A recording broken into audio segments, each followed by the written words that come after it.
the sound of thunder, like a whisper in my ear. Are you gonna wait forever?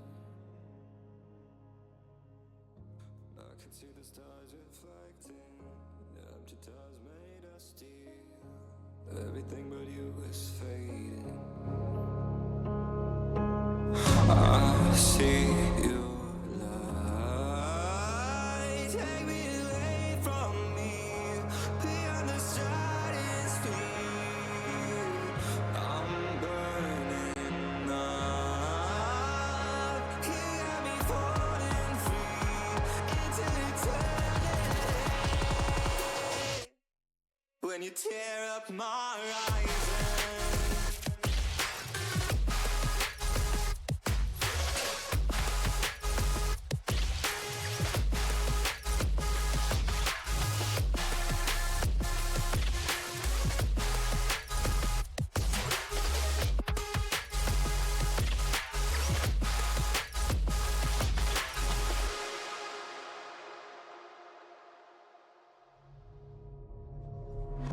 I've been used to breathing darkness.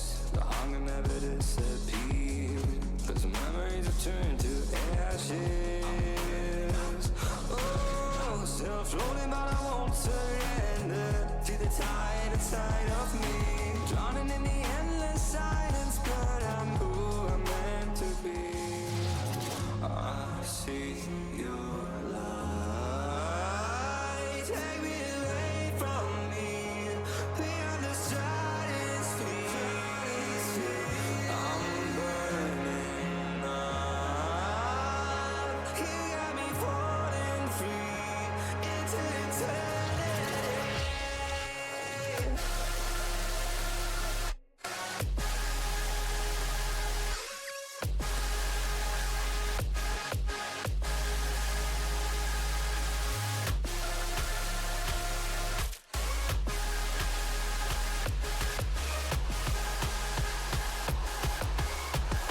When you tear up my horizon.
smile again.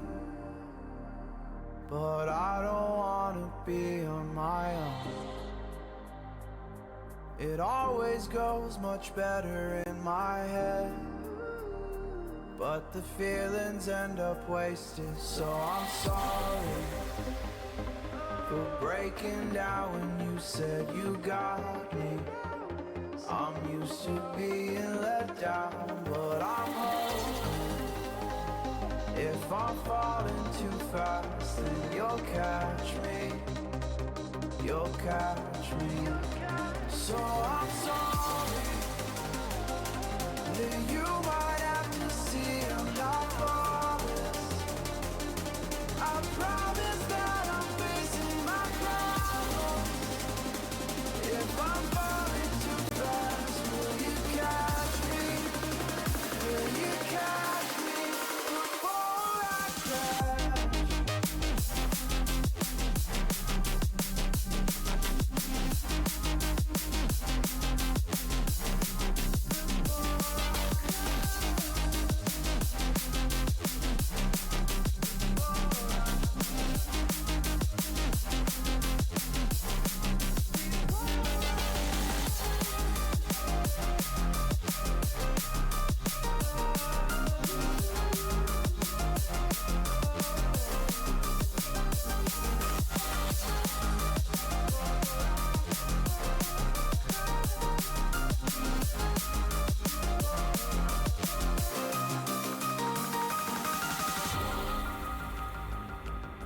I'm so afraid that you'll run out of patience. Trust me, I know how it feels to be hopelessly waiting. Sometimes I don't know if I can even change, but I'm still trying. So I'm sorry that you might have to see I'm not flawless. I promise that I'm facing my problems. If I'm falling too fast, will you catch me? Will you catch me before I crash?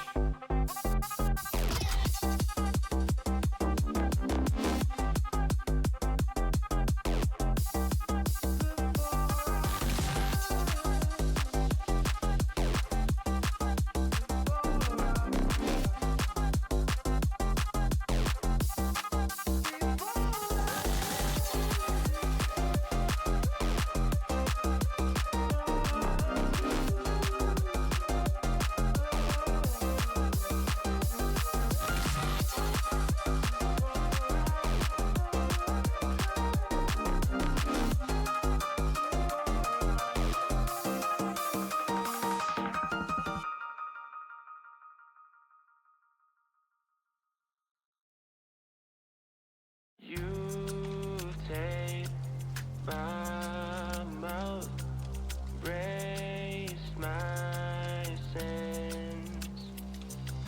I can't breathe or shout, overheating. Oh, I don't know what to say. I don't know where to start. Words feel like we're strangers, drifting only apart.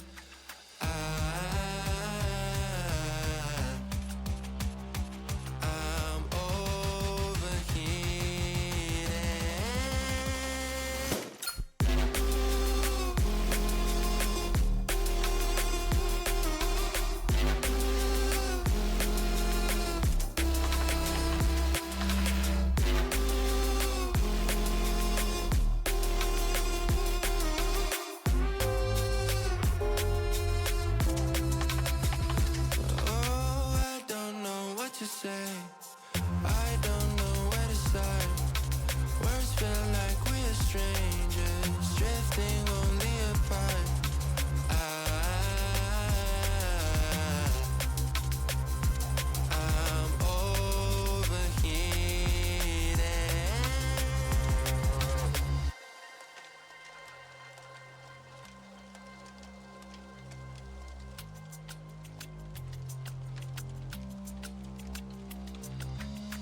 stuck in the same old feeling, feel so detached.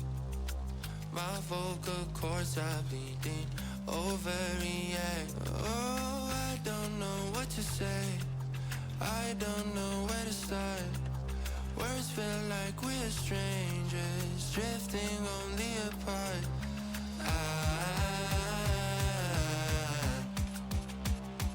I'm overheating.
Let's play. Let's play. Let's play. Let's play. Let's play. Let's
All right, hello everyone. Welcome to the Side 7 tournament. I'm Protocol, and with me is Gift of Gab. If you want to introduce yourself, Gab. Yo, Gab here. Hi, everyone. And before we start, we have a short message from the Side 7 events director and commissioner of the tournament, Azor. Hello everyone. Thank you for coming to watch the first ever Rising Stars tournament. Today marks a big step in the Side 7 project's journey and shows just how far we've come. It is events like these that give me hope for the future and the growth of the community. With casuals queued just around the corner, and GEVO-style map development heavily in the works, the Side 7 staff and I hope that you can continue to invite your friends and let everyone know that Gundam Evolution is not dead. So without further ado, let's see who our next rising star is.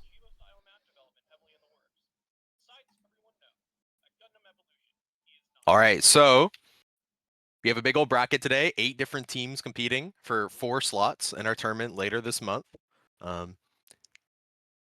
I believe that our first match, of the day is going to be between Big Hero 6 versus Team Koga, which I can't pronounce their full name. That's fair. Koga is a good way to abbreviate it. It's Koga Sumaru. We probably butchered that. Apologies in advance. But yes, Koga versus Big Hero 6 is going to be the first 2 teams up today. Yeah, so I'm looking at a lot of these teams here, and you're probably going to recognize a lot of familiar faces from casual Side 7 play. Looking at Big Hero 6 alone, I recognize Hero, Tyra, Kridnar. Looking at Koga Rasamu, Omerta, Random Kate, Kafu, Glass, Neumann. Actually, a lot of names from this one I recognize from active play. Right, a lot of familiar names here from the last tournament, just regular Gundam Evolution gaming over in Side 7, and a couple of names that I don't quite recognize, which is awesome. There's a few names I was looking through all the teams last night and seeing who else in there, and there's a few names I don't recognize, and it's awesome to see people still getting into this game even after it has died. The community has been wonderful, and I think it speaks highly of just the community that Gundam Evolution has curated. Yeah, I can never get over the fact that the new recruits channel is just always getting new people, like every single day. It's wild to think that this game is still kind of chugging along this long down the line. Right. It's beautiful to see. So yeah, Koga's team, we got, as you said, Omerta, Kafu, Glass, Random Kate, Lucky Star, Neumann, Iron Otaku, and Supernova, EXE. Don't know who is necessarily going to be starting for them on which teams. I'm sure it's going to be part of their strategy, who is playing what suit on what map and what their design is. And then yeah, Big Hero 6, adorable name, playing off the name of Hero in their team. Yeah, Hero, Tyrannism, Rafiski, Thunderbreak, Wardenjik, Kridnar, Ithan, and then this might be the name again. If I mispronounce it, so sorry in advance. Reading is not my strong suit, but we are trying. But so moving on from just this match alone, as you see, we have a big bracket of the entire tournament here. So we're also going to be looking at Serenity versus Rust Renegades, Effet We Ball versus Name Pending, and then Grok Esports versus the Principality of not Xeon but Zeuon. So a bunch of good matches going to be going on today, and then the winner of Koga Rasamu versus Big Hero 6 will play the winner of Serenity versus Rust Renegades. And do be noted that in this tournament we do have a lower bracket, so if you lose one, you're not out. If you watch a match and your favorite team loses, they might still be in it, might have a lower bracket run.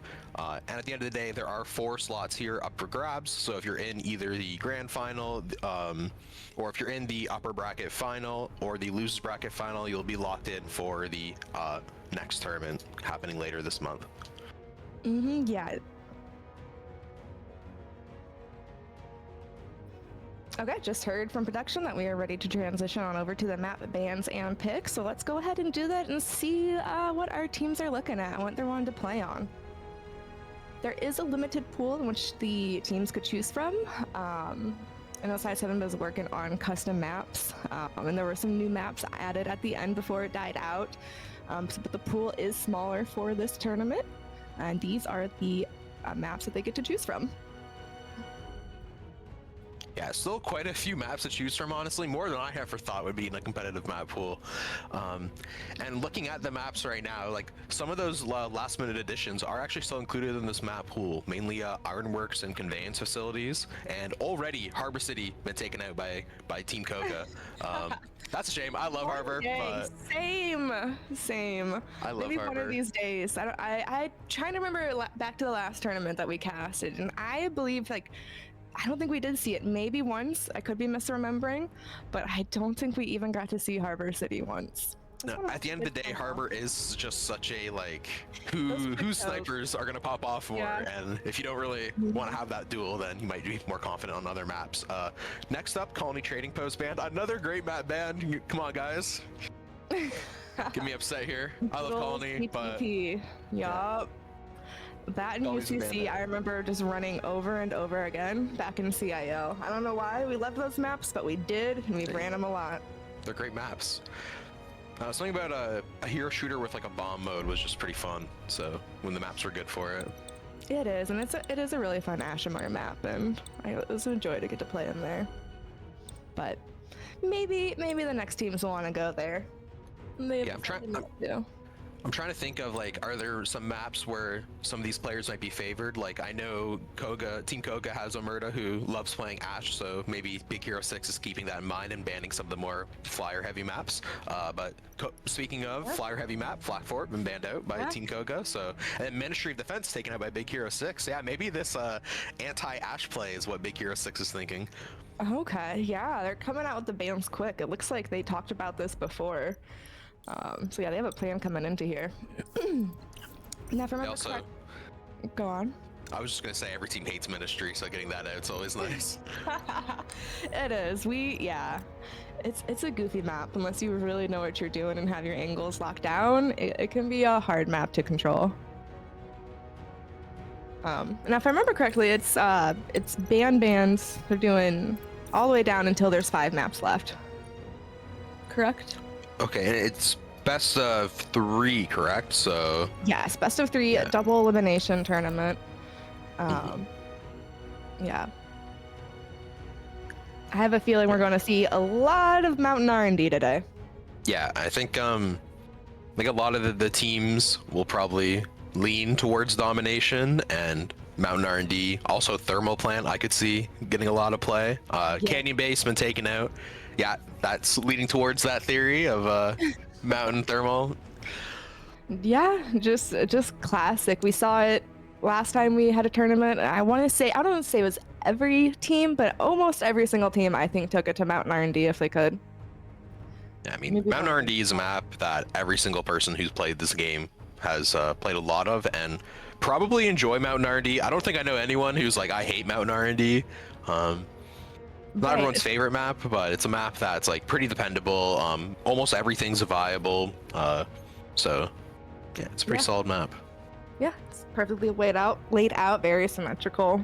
Been around since day one, I believe. I was not around since day one, but I believe it was. So yeah, everyone just knows it really well. But moving forward, Thermal Plant's been knocked out by Big Hero 6, so we're not going double dom. Actually, we could still double dom. Ironworks is on the table. Forgot about that one, but my Thermal Plant theory is dead. Thermal Plant's so fun. I love Quarry been selected by Team Koga. I love watching Quarry. I love playing Quarry too, so that's awesome. I love that Quarry's been locked in. Quarry's a fun one. It's so fun to see people try to push through that first choke and to see what units are they going to run, how they're going to engage with it. Like, there's a few different choices, and it's just, it can be a brawl there, and that'll be fun. Yeah, and then on the other side, Conveyance Facility has been locked in by Big Hero 6. Conveyance Facilities, one of the last maps added to the game. I'm really excited to see how teams actually go about playing this map, because unlike a lot of maps that have been in the game since launch, I don't think there's a really like defined way to play. Like, play a game like map like Missile Base, teams know to like get ready at the front door, then do like a mass push to try and get picks, and then we can repush after you've got some picks. Conveyance Facilities, I think, is kind of similar in that, but we don't have like set ways to play it, so I think it's gonna be interesting to see that map in team play. Maybe that's part of their strategy. Like, they practice it. They're hoping maybe other teams haven't practiced it as much because it's so new. Maybe they have a strategy for this. I think it might have threw off Team Koga a little bit, because they're taking their time now. Yeah. Actually, no. Yeah. Yeah. Now it's going to be 2 bans, and then whatever map is left is the one that will be the 3rd map if it goes that far. Yeah, I'm thinking we got still quite a few ones left on the table. Mountain R&D being, if the theory prevails. Right. And it's gone. Oh no! All right, it's gonna be UCC. There's no way we get 2 of the new maps, right? What is happening today? It's already off to an interesting start. Yeah, between UCC and Ironworks, I probably prefer seeing UCC, but I know a lot of people love Ironworks. One of the most visually distinct maps in the game, which is always nice to, Yeah. to I see want to something see like someone that. get knocked into the lava. I think that'd be fun. Instead of going for a swim at Harbor, someone is going for a swim at Ironworks. Yeah, if our spec cam misses that, blame Lich. But Yeah, I want to see some Mahiru kicks or maybe like a turn A flip, something. An ash punch. Who knows? maybe one of those Susanoo like attacks that send you flying. Yeah, something that knocks you. I think that would be highly entertaining. Ironworks is also an interesting map too because the points are like very varied, so very varied, nice. But I'm thinking of a character Nice. like Barb, for example. You have the A point, which is just like totally in the open, where Barb will just be like useless, and then you have the other 2 points where all of a sudden Barb is a complete menace. So it's one of those maps where I feel like Yeah. team comps will get pretty interesting. Right, yeah, if you're running melee there, yeah, you have to play with your team a bit if you get to the A point where it's much more open. But it can still be a great meleeist map. I've been playing too much Marvel Rivals and I want to say Duelist, but that is not what they are called here. Get back into the Gun Evo brain. Yeah, so waiting on this last map to be decided. I think there's a lot of deliberation going on. Mm-hmm. I'm saying, man, I feel like it's UCC. That was a bet in person. UCC is definitely more of like a default choice. Every team knows UCC. It's like no one in here doesn't understand how to play or what UCC is like a map. And look at that, Ironworks banned out. Oh, it's- So I think that does make it UCC for the last map. oh, yep, Ironworks did get banned out. I say 2 new maps. That's a little much. I say new, but like it's a relative term. News in like 2 years old, yeah. Right, exactly. What people are most familiar with. All right, sides are being selected now, and Team Koga got defense on Quarry. That's really what you want on Quarry. Pretty defense-sided map. A lot of games on Quarry will be ended at the first bomb site, but even if it ends at first bomb site, it's not over for the other team just because of how like defense-sided Quarry is as a map. So, Right. but definitely if you can get defense on the map, you'd prefer it. And then Yeah, looking at conveyance facilities, sides also picked on that one. Big Hero 6 getting defense on that one.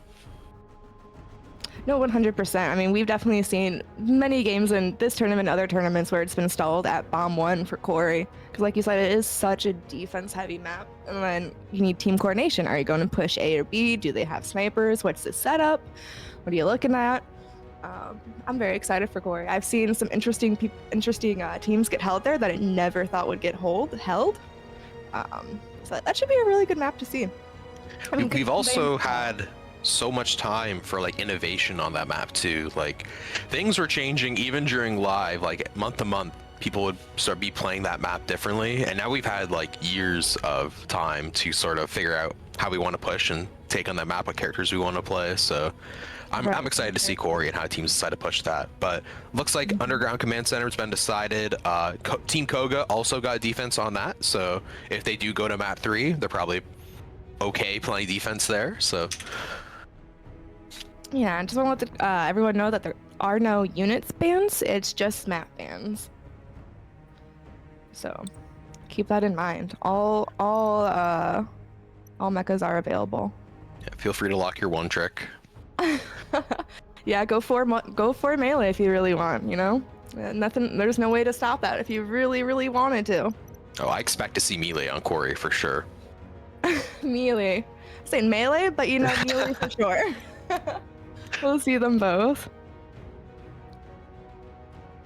Yeah, I know back in the day, playing Barb on Quarry was like very normal, so I'll be interested to see if the teams decide to pick it up here.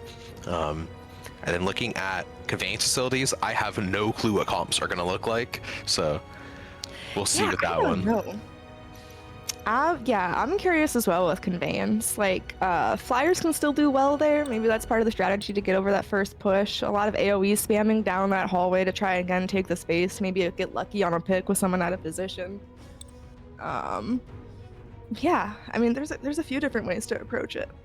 Yeah, and when it comes to UCC, I think comps will look kind of similar to what they did in live, but I'd love to be proven wrong and see something wild.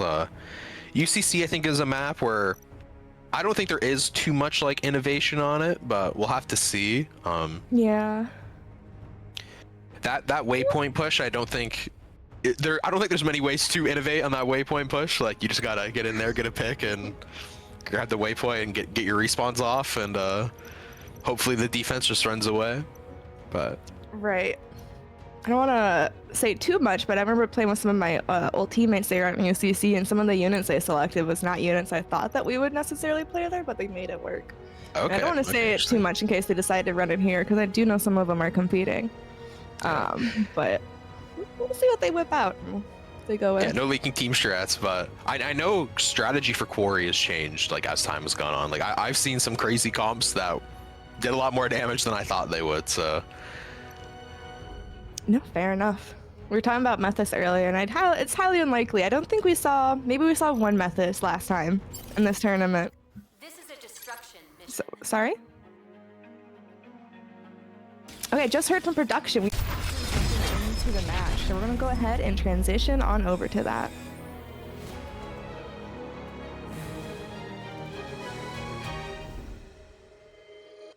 There we go. All right. I just want to point out, no, we didn't see the first team. Maybe they did have their matching portraits. Okay, production told us they had matching everything. They brought the Riz. Okay.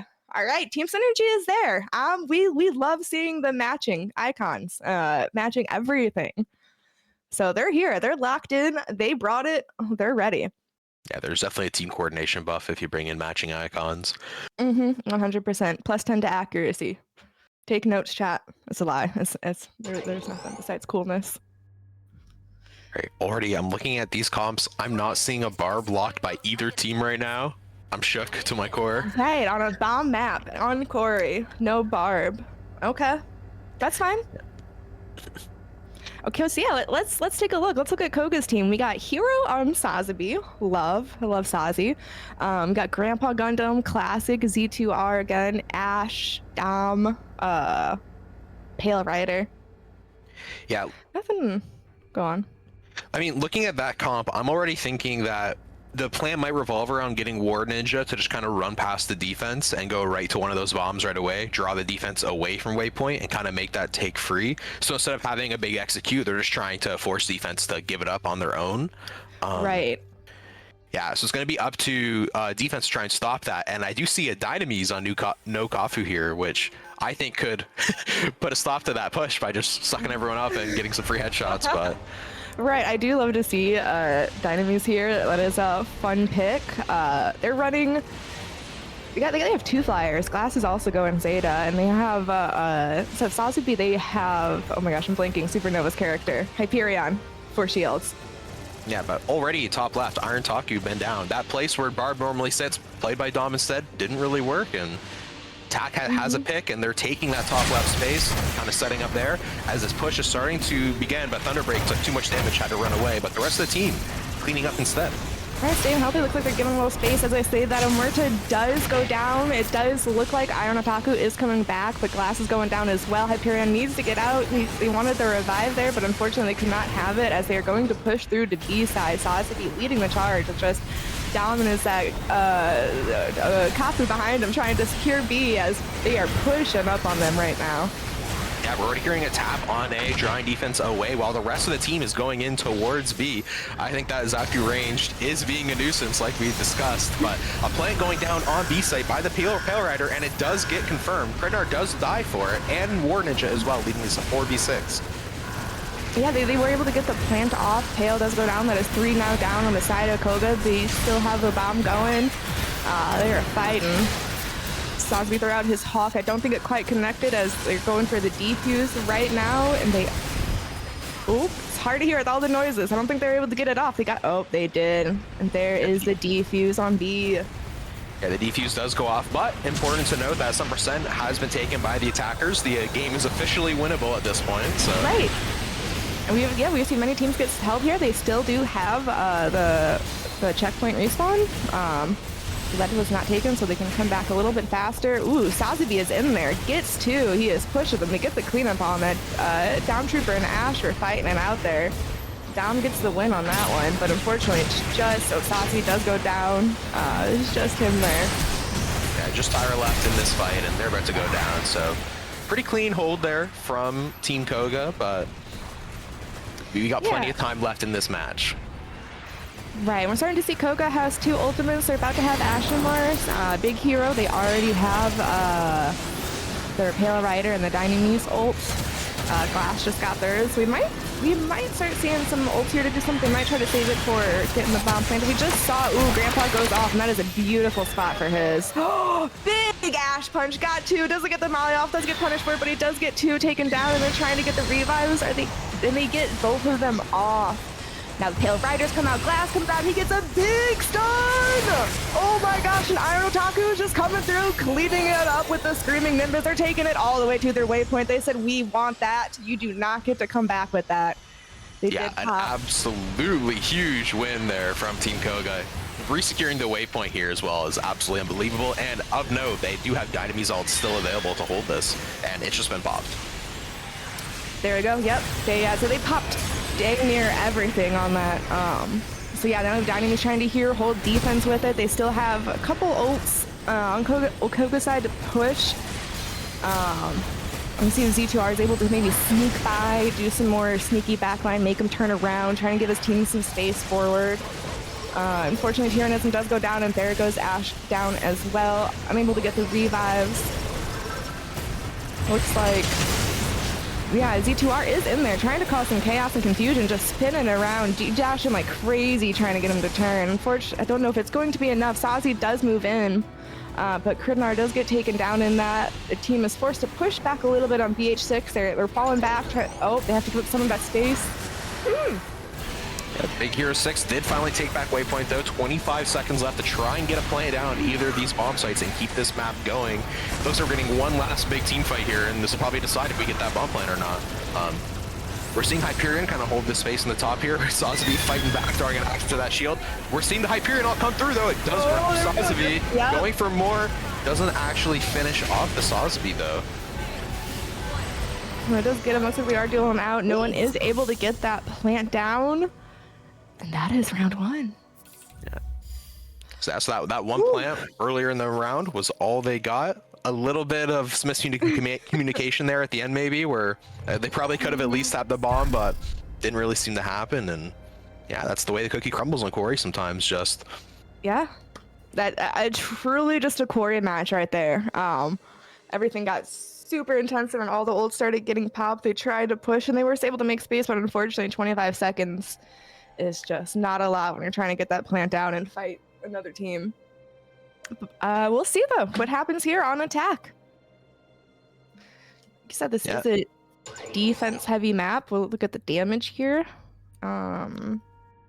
yeah, looking like Tyrannism taking the lead on Big Hero 6 with 12k damage, but looking on the other side, we're seeing No Coffee here with 15k on that Dynamis putting in work. Yeah, it's about where you expect the damage spread to be for the units that they are running. It looks like, I mean, deaths. Neumann and Kafu didn't have any deaths on their side. That's interesting.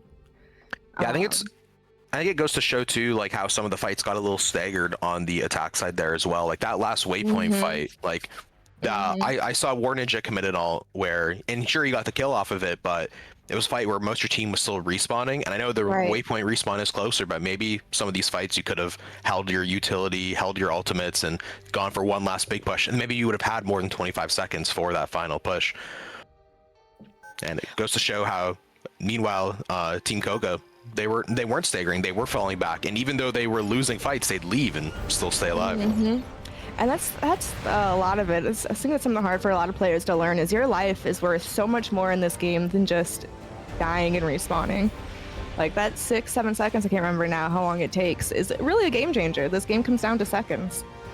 Someone is way far in there. Is that a Omerta who died deep in there?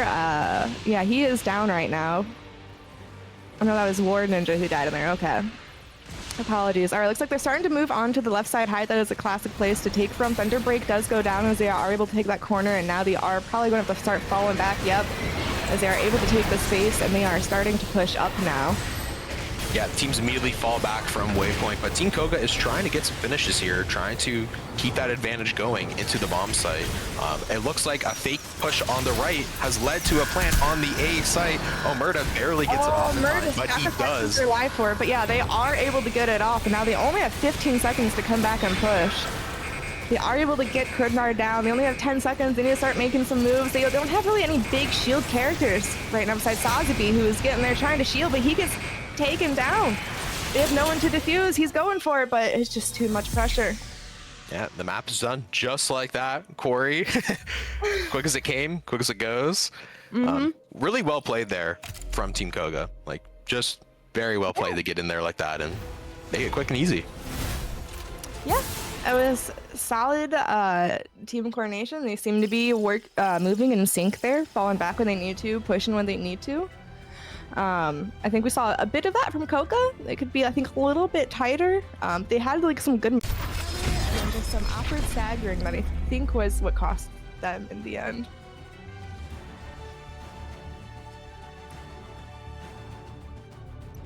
Yeah.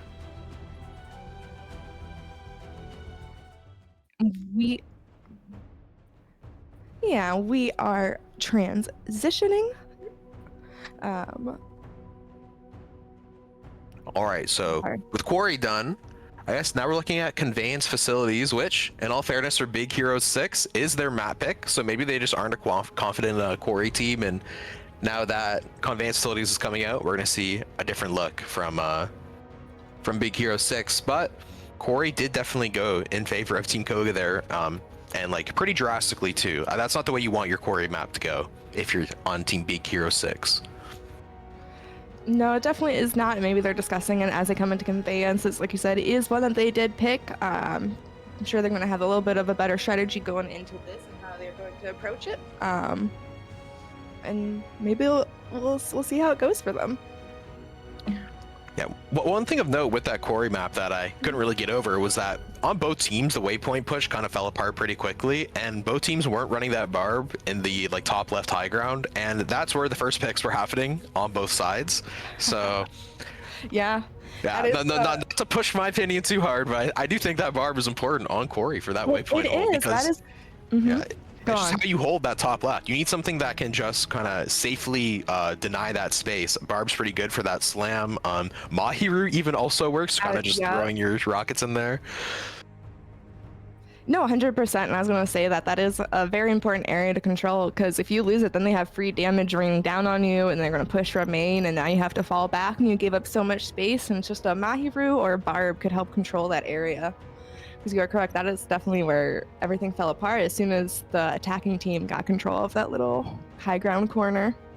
Yeah, it's where both teams kind of lost that initial space, and we saw how quickly things can fall apart there in that last attack by Team Koga, where they basically scaled that waypoint tank just into a bomb plant right away by sort of faking pressure towards B-bomb and then just having Omerta fly in kind of stealthily into A-bomb, and just not enough damage being done quickly enough to stop that plant. So things can fall apart quickly, and I think if you had more time at that waypoint, maybe denied that space for longer with something like a Barb or a Mahiru, maybe that round goes a little bit differently. Very well played, very entertaining. Well fought for both teams. Yes. Yeah, moving on to Conveyance now. Not really sure what we're going to look at on this map. I think we're going to see dang near the same comp. I think double flyer at least. Maybe both teams. At least one team double flyer. A Sazabi would be good. At least one shield tank. A Dom Trooper would be fine. Pale Right. I mean, it's just classics. They're good for a reason and always reliable.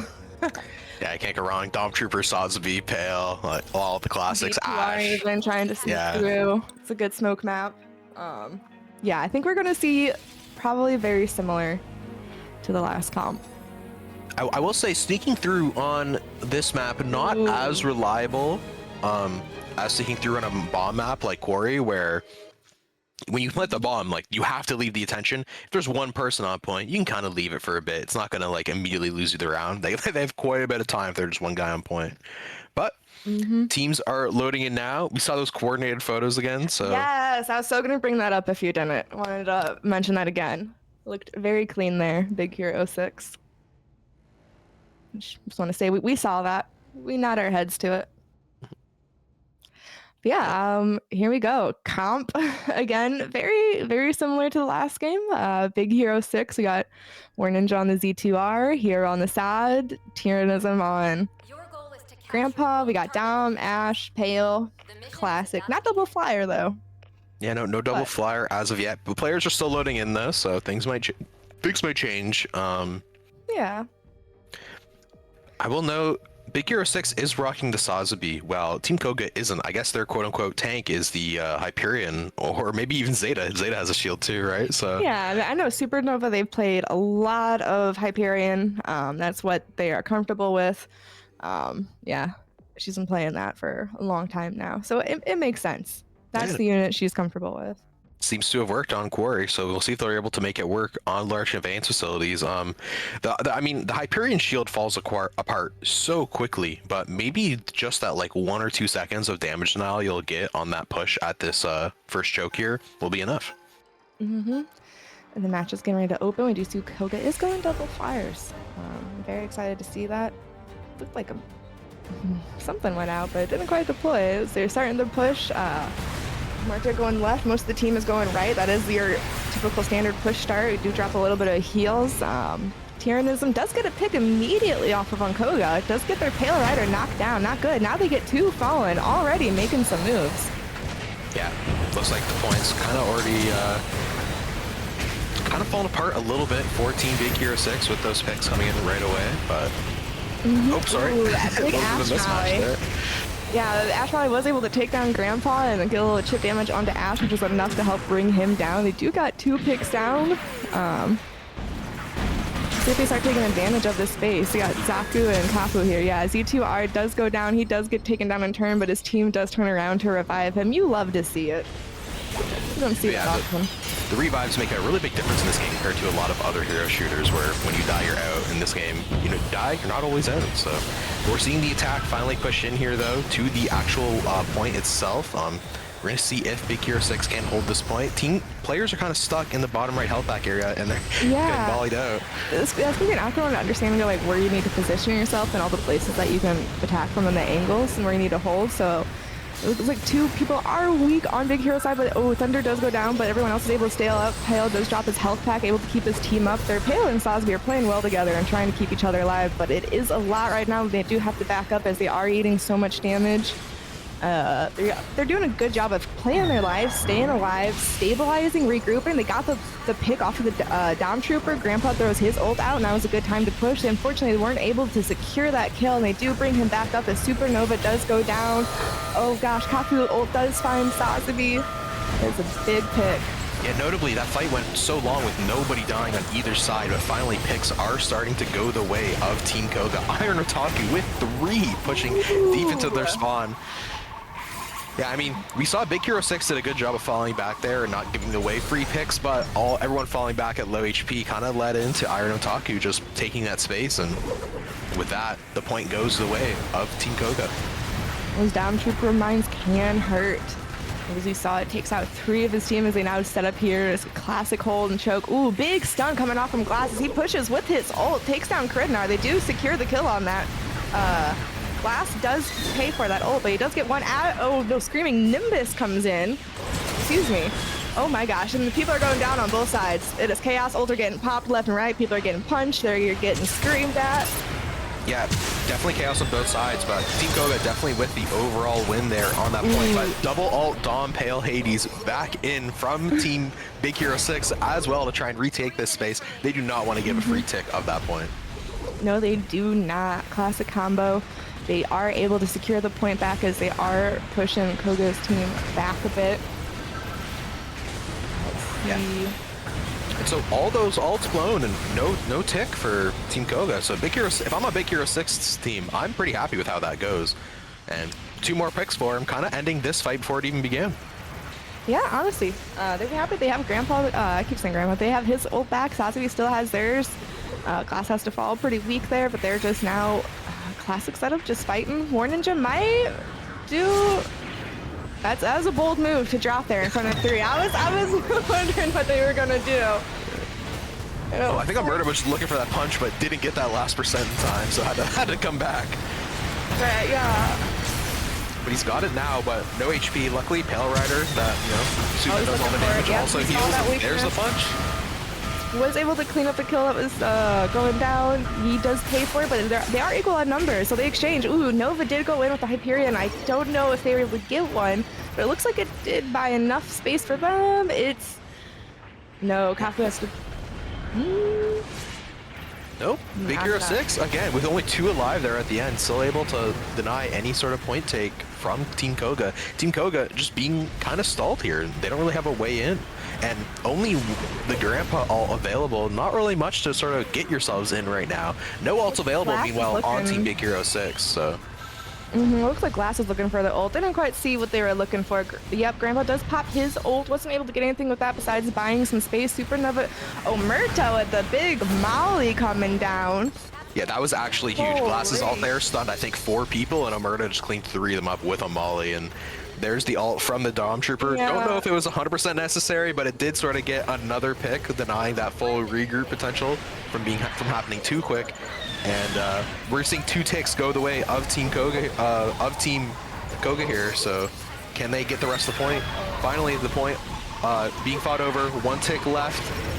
This is the big last team fight here. Kridnar pops the Pale Rider Hades ult, but he also goes down, and Neumann responds with his own Pale Rider ult. Getting a lot of value out of that. Getting a lot of picks on Big Hero 6. They're going down, and they are able to secure that point. Holy. Yeah. Iron Otaku a little upset with the solo ult, but You gotta do what you gotta do sometimes. Unfortunately, if you think that's what's gonna take to secure the win and stop the momentum of the other team pushing, then maybe there's a story there too we don't know of, but we definitely saw a bigger fight from Big Hero 6 on the defense side here for large conveyance facilities compared to Quarry. Like, with only 35 seconds left, this could absolutely go to an overtime. Looking at the damage charts, though, Omerta with 21k, pretty far above anyone else in the lobby, closest being Tyrannism on the other team with 19k. Oh, basically 20k, we're rounding up, so actually, Tyra and Omerta pretty neck and neck. yeah. Again, it's such a good flyer map with the way it's designed. There's so many, like, I don't know how to call it, like ledges you can kind of peek above and below and just do so much damage and get out quickly. Really good flyer map. Yeah, Glass and Omerta doing great. On Big Hero 6 side, got Grandpa doing your classic amount. Ash also finding good value. Dom Trooper.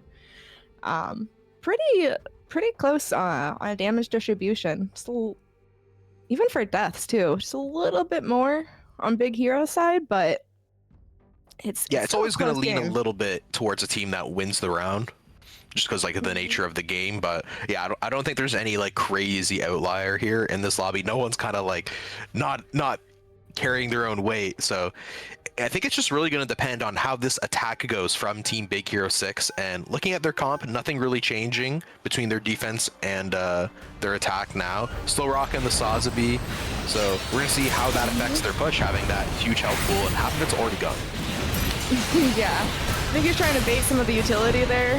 Yeah, cleaning up those mines. Saw last game that those mines can kill, and they will if you let them. War Ninja does go down, maybe trying to do like a little sneaky. Omerta does go down, and they're denying the ability to get the revive off of it, which is smart. Now we got Grandpa's battling it out on the side. The battle of the old men. They decide to fall back for a second. Thunderbreak comes to make sure everything's good. Kafu peeking again. Every time the team sort of groups up entirely in this one little choke, we see that defense does take advantage of the space and kind of flanks around on the right to get some free shots in on that RX-78. Thunderbreak, low HP in this push, but Iron Otaku goes in a little too deep for that kill, I think, and the res will come through for Team Big Hero 6, and that might be enough to sort of take this space. Yeah, that just might be it. Supernova, they are a shield. They're trying to get the revive. They do get the kill on Saz. Massive revive, massive pick, massive turnaround. Yeah, I Holy. thought that sort of space was gone, but Yeah, the defense there. It's It not helped. over till it's over, though. It just goes to show, like, that was a risky revive, but it paid off. They were able to secure the kill on Saz. Kind of risky on that Saz to try to push that being so low. Sometimes it works out, sometimes it doesn't. And on that defense side, no Kafu here almost has that Grandpa ult, but Neumann also already has his Pale Rider Hades ult up. Ult's coming up on both sides now. Kridnar pops it immediately and space is being taken. Yeah, no, 100%. They got the pick. They got to take advantage of it. There's only 2 minutes left. So yeah, they're pushing with Hale. They're going in. We see. Okay, there we go. Grandpa responding with his, trying to take space. Kridnar does fall into it, unfortunately. Was able to buy his team a little bit of time to regroup. Yeah, this fight's really going back and forth here. We're seeing more people are up on Team Big Hero 6, and they're on point, but some of these health pools are dangerously low. Hero there, probably Hero is under saved 50 by the HP. map rising. Yeah. Oh, Murder with a huge punch, though. He hits 2, but no confirmed kills. Oh, there goes Tyra, but and Hero, Omerta, doing a lot of damage in that back, and the ult from Glass to help Omerta out. Yeah, maybe if they waited just a half a second to coordinate, they would still have time for them to regroup. And if they were there to push together, this team to help secure even the Ash Punch or even the Zeta ult, like, could have maybe found a little bit more value out of that. But here comes Screaming Nimbus in, trying to buy space and get some picks. 2 people do go down on the side of Gear Hero 6. Now Dom Trooper does go down. Nova trying to get the res, but unfortunately unable to do so as they're set up back here on this choke, trying to take some space. 2 is down on the side of Koga. Oh, but a revive from Supernova means this fight is not over, but Omerta does also go down. But as I say that, Iron Otaku has a respawn, is on their way back, but Hero pops that Sazbi ult and has the point right now. It's going to be really hard to push into this space. I would be surprised if Koga kind of just gives at this point. Oh yeah. Tyrannism pops their ult as well. Sazbi popped theirs. Very good on control and taking the space. Ults who do unfortunately have to respect. And they are able to secure the point with that. But because Team Koga didn't push in there, they are already set up for this defense, but no Kafu does go down. Rez is able to come out. They are set up here. Thunderbreak going up, low on HP, does have to come back down, plays health. Saz pretty low there too. Just going to be a little bit of a slow game while they get their health and hope to get a pick as Stormtrooper does go down on the side of Koga. Looks like that's all they need. Kafu hiding on 1 HP. Unfortunately, was not able to hide long enough. Neumann on 1. Supernova coming out with their ult, able to get the Sazabi. 1 HP, probably going to get punished for it, but if his team can secure the kill and they're not able to, Sazabi does come up. Supernova stays down. Iron caught on the wrong side in front of the whole team. Glass in there too. They need to start falling back and regroup, and this is going to be a stagger fest as they're all in too many different places as Big Hero 6 is pushing in. Yeah, the Pale Rider Hades ult with the Dom ult came in again to take some space back. We just saw a punch from Omerta. Does take on Rafsky and Hero, and Tyra goes down. That punch from Omerta, and the respawn of his team kind of just took point back and denied a single tick. Yeah, Pale Rider popped theirs as well, so they're out on Big Hero. They just have Ward Ninja. They're going to have Tyrannism and Heroes. They're going to have a lot of ults here soon, and they're going to have to start popping them. There's only a minute 20 left in the game. Yeah, not much time left, and ults have been used, but a few more are coming up. We're looking at 4 on Big Hero 6's side, but we're also looking at quite a few on defense as well. Okay, yeah, Heroes 1 HP. Glass comes out with his ult, gets a huge stun on Crid. Heroes already so low. They're already so low in there. They do, oh my goodness. I think Ash popped his ult and died for it. Heroes about to go down fighting Supernova. No, they stay alive to get the pick. Tyrannism card. Oh my goodness. They get the revive. Some crazy last-minute kills there, making it possible for Team Big Hero 6. Sosby does pop out to drop into space. Neumann and Glass go down. Hero with the play, but Iron Otaku with the Dom ult to kind of deny the free point time. And RX-78 ult as well to deny that space. Yeah, Grandpa's ult goes off on the right to deny that space, make sure they can't push in there. They have to go the long way, a little bit more awkward. Iron Otaku is down underneath. They're about equal on numbers right now, and they are duking it out, able to secure the kill on that, make sure Revive doesn't come back up. Tyrannism does go down. Kafu fighting for his life with Omerta right now. Oh, yeah, but the defense does respawn, able to take back that space. Hero running away, but only 7 seconds left to even get on this point. You need to finish the map here, and Hero does go down. I think it's over for Big Hero 6, and GG. GG. That was a fight. Yeah, that was a crazy last map. This map far more competitive than the last, and those were some crazy fights going on that point. Yeah, there Looks was. like- Go on. I was just gonna say, it looks like Omerta here got the MVP, but I want to give a special shout out to Glass as well. Glass, those ults, oh my god. Every single Zeta ult was just getting insane value. Yeah, there was definitely some good ult uses out of both teams. Omerta found insane value with his Ash Punch, the Mali on it. It's such a good Ashamar map. And as you can see with the MVP, he found a lot of value. Neumann too, with the Pale Rider ult, was able to get a lot of value out of it, securing kills. Good teamwork overall, I think. They did a really good job, I think, of playing together, moving as a team, falling back, rotating when they need to. Koga's team was just a little bit tighter on it. Yeah, team's doing a great job of utilizing the speed boost from the Dom ult alongside the armor with the Pale Rider Hades ult to just really enable the Hades ult to go off and get as much value as it can. And we saw both teams doing that combo and getting a lot of success with it. Even in that last fight there, a big part of it was the Dom Hades ult to sort of take that space and kind of clean up one fight for free. Yeah, it was very entertaining to watch. Just thinking too of like the Sazabi ult pulling him out, and just I love Sazabi. He's just such a good, thick, notice me kind of character. Like, he demands attention. He pops his ult, like, you either look at him or you have to like get away from him. Yeah, and I love the commanding presence that a Sazabi can have. Sazabi ult's interesting because it's definitely not one of the strongest ults in the game, but if a Sazabi is ulted in a fight and he's not killed, the damage he does is going to be wild because those funnels are just shooting everybody constantly. Looking at the bracket here, though, we do see that another match has concluded, Serenity versus Rust Renegades, being a 2-0 for Team Serenity. So Team Koga will be facing Serenity later on in this upper bracket. Yeah, let's go ahead and go over those two teams that we didn't get to watch fight it out, Serenity and Rust Renegades. So Serenity, we got RX Moon, our resident turn A player. We have Smoothie King, another Saz. I'm trying to remember, it's been a while, so forgive me if I can't remember your units. We have Saris, Vax L, Johnny Fire, J Kit 74, and Grimwood.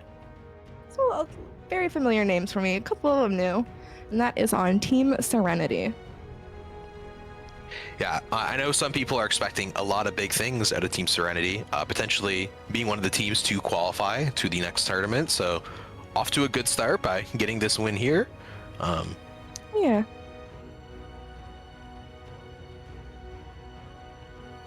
I see him from production right now. Yeah, so for Rust Renegades, the team that Serenity faced off, they had Millie Moment, Viral, Cryptic Knight, I'm gonna say the parentheses because I'm not 100% certain if this is like their nicknames. We have Optimus and Millie and Nori, Filbert, Beats Creeper, Jeremias, Crab CO2, Burrows, in parentheses, cool armadillo that is a tank. Hey. Yeah, that's what you are. Go, live your best life. Some fun usernames and a pretty fun team icon as well, but they did unfortunately fall to Serenity in a match that was not on broadcast. I'm sure they will end up on broadcast later on today, though. They do still have the lower bracket run potential. Gonna have quite a few wins to pull off if you do want to qualify into the next tournament, but yeah, it is a double elimination tournament. So when you go to the losers bracket, you already have that one loss. If you lose again, that's it. So good luck to Rust Renegades and Big Hero 6. I don't think we will be watching that here, but I think hopefully it will be provided later on some sort of platform. So there are still a few more matches in this upper bracket. We have FAW Ball and Name Pending coming up, and then there's also Grok Esports versus the Principality of Ziyuan, not Zion. Right, legally distinct Ziyuan. Yeah, we'll have to wait and see which match we end up watching, if either. But I'm sure those will be entertaining for the very least. I'm wondering what maps we're gonna see some of these teams go for. Having finished this one, we did see some classics like Quarry and UCC picked in the match we just watched, but we also saw Conveyance Facilities, which was kind of new. Yeah, that was really fun to watch. I do enjoy that map. Personally, Conveyance. I know it's newer, but I enjoy the way it's designed. And so it was nice to see it here and getting some love in this tournament. Do you have any teams that you are rooting for in particular, Azor, or what's it looking like for you? Oh, not Azor, I'm sorry, Red. Brain fart. It's been a morning for me, y'all. You're all good. I'm thinking Grok Esports is gonna go on a run. That's my sneaker pick. What is Grok Esports? Yeah, your sleeper Familiar pick? names in that one. Yeah. Oh, sleeper. Jesus. Morning here too. Okay. Yeah, a lot of familiar names in Grok Esports. Let's go ahead and go over it now while we have the time. We're waiting for the next team to get set up, chat. So we're going to be going over some of these teams. Yeah, Grok Esports it has name left blank, Degenerate, Basic TL, Rat Zombie. Again, there's these like hyphenated. I'm not sure what is their name versus like a nickname given to them. So again, forgive me if any of them are messed up. Plague Reaper, Classic, TSG, Jawime, and Yaxi, I believe. So that is Grok Esports. Yeah, they're definitely my sleeper pick, and they're gonna go up against the Principality of Z1. So looking at Sando, Oi Oi, Rovo/Space. I don't even know. RX Zmore - Balrog, MZ Duck, Nods, and then Rotund Glass Rodent. Some crazy names going on there. But... Yeah, definitely some interesting names. I recognize a couple of them, don't recognize more. I'm curious to see how they do. Facing a solid team in Grok Esports.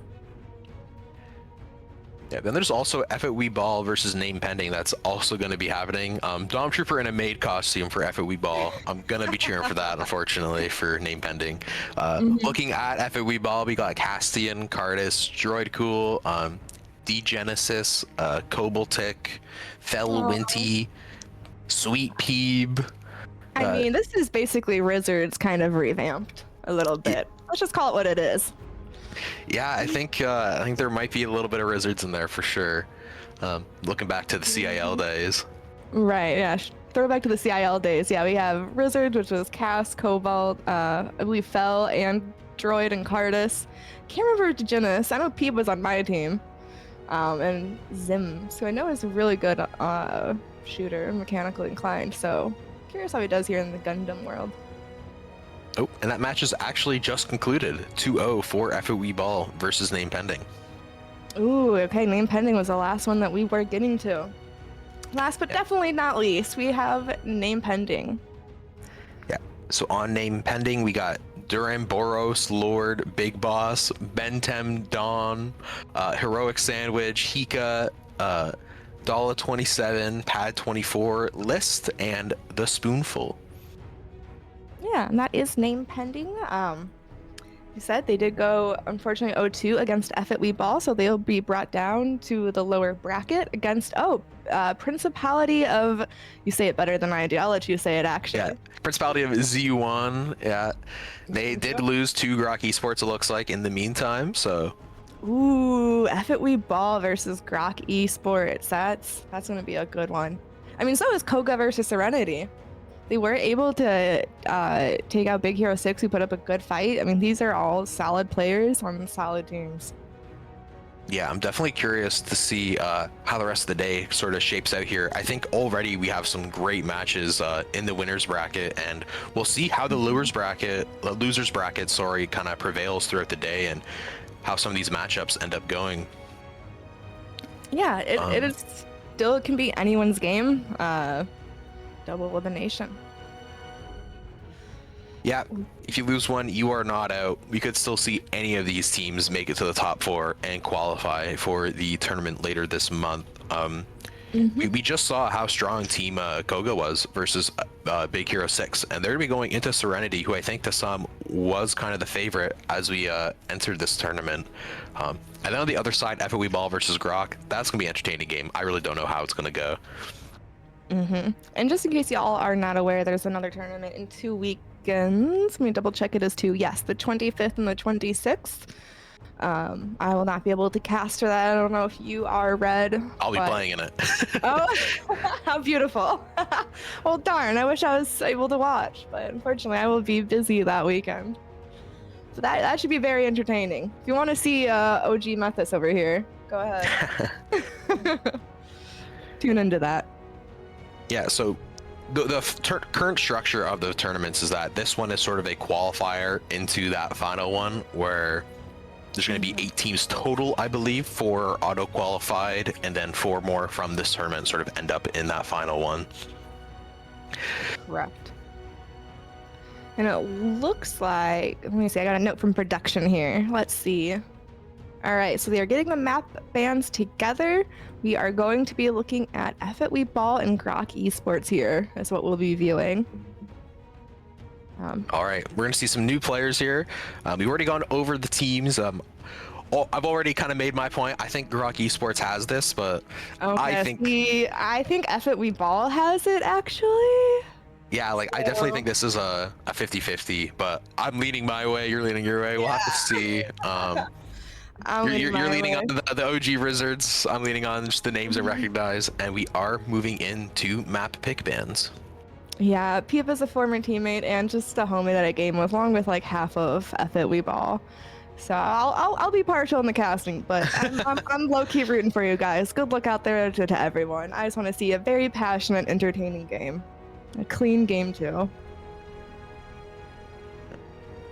Okay, yeah. So we don't know. Sorry. Go on and say okay. I was just gonna say we don't know what the maps looked like for their last match, but we do just know kind of like the default maps that a lot of teams like: Mountain R&D, Quarry, UCC, and there are some new ones that teams seem to be liking based on their last match, like Conveyance Facilities. So it'll be interesting to see what kind of gets picked here and what teams kind of lean towards. Yeah, we don't know what they originally picked. Domination's just so good to say that they're going to pick. Who really knows? But I feel very strongly. I was wrong last time, but I feel very strongly that we will see like a Mountain R&D or a thermal plant here. We'll see. But that's how I feel. We will see. I'm also always curious if maybe some of these teams are a little bit more confident in their aim. Harbor City could always be picked out, and that map plays so differently from every other map in the game that it's always kind of fun to watch and see how teams kind of. It really does. Even after the rework that it got, it's still that. Yeah, the quote-unquote rework that did barely anything. Yeah. Right. Oh my gosh, so many memes can be made about that. But they tried, and I've never designed a game level. I'm sure people in Side 7 now are adding custom maps. I haven't played Harvest yet. It looks really cool. I do need to get back and play. It's one of the new maps in Gundam Evolution. If y'all have not checked it yet, they are working on that, custom maps. So I'm sure it's really hard to design a map. Oh no, absolutely. And as much as we like kind of laugh about how difficult some of these like small single lane areas are to push, you can fly in this game, so you can ignore lanes. So always a thought. But looking at the map pick bands, F-It We Ball have taken out Canyon Base, and Grok Esports have taken out Harbor City. So and there we go. We were hoping to see some Harbor. I do think that we have some aimers on these teams that could make it entertaining, but understandable if you don't want to do that. It's not for everyone. Canyon Base also taken out. Yeah, Canyon, I think a map that a lot of teams probably don't have as much experience on. I know it wasn't in map pools for some tournaments back during live, so if some players just aren't comfy on the map in general, that makes sense. Also, a bit of a harder map. That first point usually you'll be able to take without too much issue. But that second point, kind of like Missile Base in these 2 CP game modes in Gundam Evolution, kind of difficult to get that second point a lot of the time because defense does spawn just right there. It is easy to get very stalled out and just infinite respawns kind of delay and deny any sort of points being taken. Right. Very, very, very valid points. It is a long trek back on attack from that to try to get there. Totally understandable. And with that, they also decided to get rid of Ministry. Yeah. I hate Ministry, so I'm always happy to see that map banned. Sure. Yeah, Ministry, just a map where that first point is so difficult, I think, on attack to, because even to just get that bomb down and be able to hold it, because even if you take that space initially, the defense is, again, you're respawning right there. Defense or attack, not as much, and the bombs, the first bomb is so open, and the second bomb, while not as open, it's very easy to be collapsed on there with melee characters, so... Yeah, maybe they know too part of what the comp that they might be running, understanding that they might have characters that are better suited for that map, and it could be them trying to take away any advantages they think the enemy team might have on that particular one. Ooh. Colony Trading Post taken out. Grok Esports has decided that they don't want to take the fight there. No CTP in this one. Yeah, Colony Trading Post also interesting. Very flyer heavy for the first point, but changes a lot on the second point. So if you're not really ready for the changes that are going to occur on that map and the change in strategy you kind of have, then yeah, it makes sense to take it out. Moving on, though, it looks like Flak Fort taken out by FOE Ball. They do not want to deal with the turn A potentially coming out from Grok Esports, or maybe they just don't like the map. Yeah, another one of those where very open, very good for flyers, even for melee characters too, like Barb hiding under the bridge, even on the first point or playing around there. Any bomb, this is a capture point now. But another, I think, a really fun map, personally. Probably because we also don't get to see it too much. I enjoy it, but... No, Flak is always fun. I enjoy Flak, but it does make sense that some of these teams, especially if you haven't had enough practice on it, just kind of want to avoid Flak, especially with that first choke. You're able to be first held on Flak, potentially, if you don't have a good strategy for how you want to get into the building, so it makes sense to get rid of it. But Thermal Plant has now also been taken out by Grok Esports. Ooh, no thermal. I mean, that's, yeah, understandable. I think thermal would be a really good map for F-It Ball, and I don't know if Grok is necessarily thinking that, or it's just not the map they want to fight on, but I definitely think that would be a really good map for F-It Ball. A smart ban choice. Yeah, because there is always the idea too of not even banning for yourself, but banning to sort of counter the other team. Like, always potential in that as well. So if you know that FOE Ball has a mean thermal, maybe from scrims, or maybe just from recognizing players and casual queues and being like, hey, this guy always beats me on thermal. Right. I don't know how many active players are now in Gundam Evolution every day in customs, but yeah, you definitely get to know each other a little bit better if you're in there in the customs, participating when the casual queues are up. You get to learn each other and what they play and how they play, I think, pretty well. But already a big change up from our last match. We are going to see Ironworks picked by FOE Ball. Interesting. Okay, another domination map. Probably something that they've practiced, and I think will lend itself well. If who I'm thinking they are going to run. Because I just happen to know their team a little bit better. A solid choice for them. Meanwhile, Grok Esports picking Underground Command Center. We didn't get to see Underground Command Center in our last matchup, so it'll be nice to guarantee you watch a map of UCC. I'm here for it. I wonder if we'll get Conveyance then. We'll get maybe some of the quote-unquote newer maps. Oh my goodness. Yeah, and we looks do. like we are, yeah. Attack defense doesn't really matter on Ironworks, but on UCC it will, so we're going to see that momentarily. But looking at the third map, Conveyance, we did just see a match of that play out, and two very different comps we saw on that map as well. One team running no saws, the other running saws. Hyperion seeing play, so I'm curious how these teams are gonna, what these teams' comps are gonna look like on Conveyance. I'm already in pain thinking about Conveyance, and simply the amount of just like AoE and splash damage that is going to come out of that. I imagine we're going to see Dom and Mahi and Ash and just all of that damage and value there. It'll be interesting. If we make it that far. Yeah, meanwhile, looking at UCC defense taken by Grok Esports, definitely the preferred side on UCC to start, in my opinion. So they're probably happy getting the defense there. Personally, I like to start on defense if available. It's just, yeah, something about it just feels better. That's just my thing. I'm sure there's like statistics out there talking about like if you have the ability to, here's what you should do. But I would, if someone's made those, I'd love to see them. That'd be really funny. somewhere in the esports world, I'm sure. But yeah, I think defense is nicer to start on. Yeah, Yeah, I think in Ironworks- general as well, if you can like the confidence you get from being able to like full hold on defense like at the Right, start, like it'll make the exactly. attack even easier, right? No, I agree. Yeah, and there's something about like being, 100% Yeah. like be held. It just Yeah, feels just- better. Being aware of like what you need to do on your attack when going into it versus it kind of being up in the air. And I think there's also there's a bit less pressure when you start defense, because if you do get rolled on defense, you go, we should do it back, right? Versus if you Right. start an attack and you don't make it all the way, and then you're on defense and they take first point, you're like, oh god, we need to full hold them here, we lose, right? A bit more pressure. Exactly. Yeah, there's a bit of a mental game to all of this, and yeah, something to be aware of as you go into it.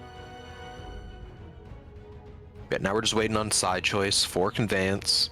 And it does matter on this one too. We did see that in our last matchup, Koga was able to hold second point on defense. So maybe teams will prefer defense on conveyance, but can't be too certain. Right. Yeah. I think that kind of goes back into what we just talked about. There's something about the mentally being on defense first and knowing like, okay, we held to here, so on attack we need to get to here, and versus like you said, being on attack and getting held like, oh crud, now we have to do that. Which, again, it's completely possible. It just feels a little bit different knowing that going into it.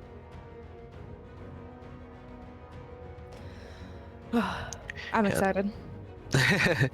No, me too, definitely. It'll be nice to see a domination map. That'll be a good change up from what we just watched. We already saw a bomb, a 2CP, so now we'll see a domination. Definitely a different pace than the other two modes, with how sort of it's fast paced but also slow, because like when those points are active, everyone's fighting for those percentages and trying to take control point, but in the meantime there's a lot of like setup period in domination too that doesn't really get appreciated. Yeah, just makes me think of like a phrase I heard, like a lot of hurrying up to wait. Like hurrying up, making sure you're setting up, and now you guys are kind of just like fighting it out, seeing who's going to fall first, and then pushing when you finally get that pick, and just like the momentum, the quick swinging of it. It's a lot of hurrying up to wait. And just how the flow of that game goes.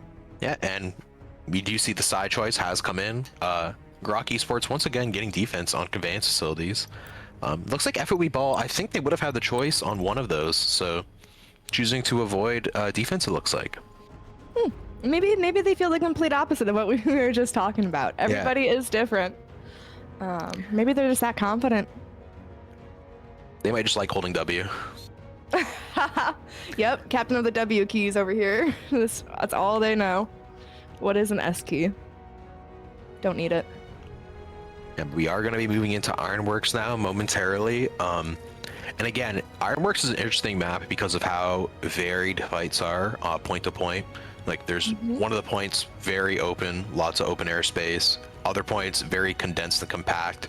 So I think team comp on this map is very interesting because you're going to be picking characters who are better in certain parts of the map. And of course, where the map actually decides to have the points is different every time.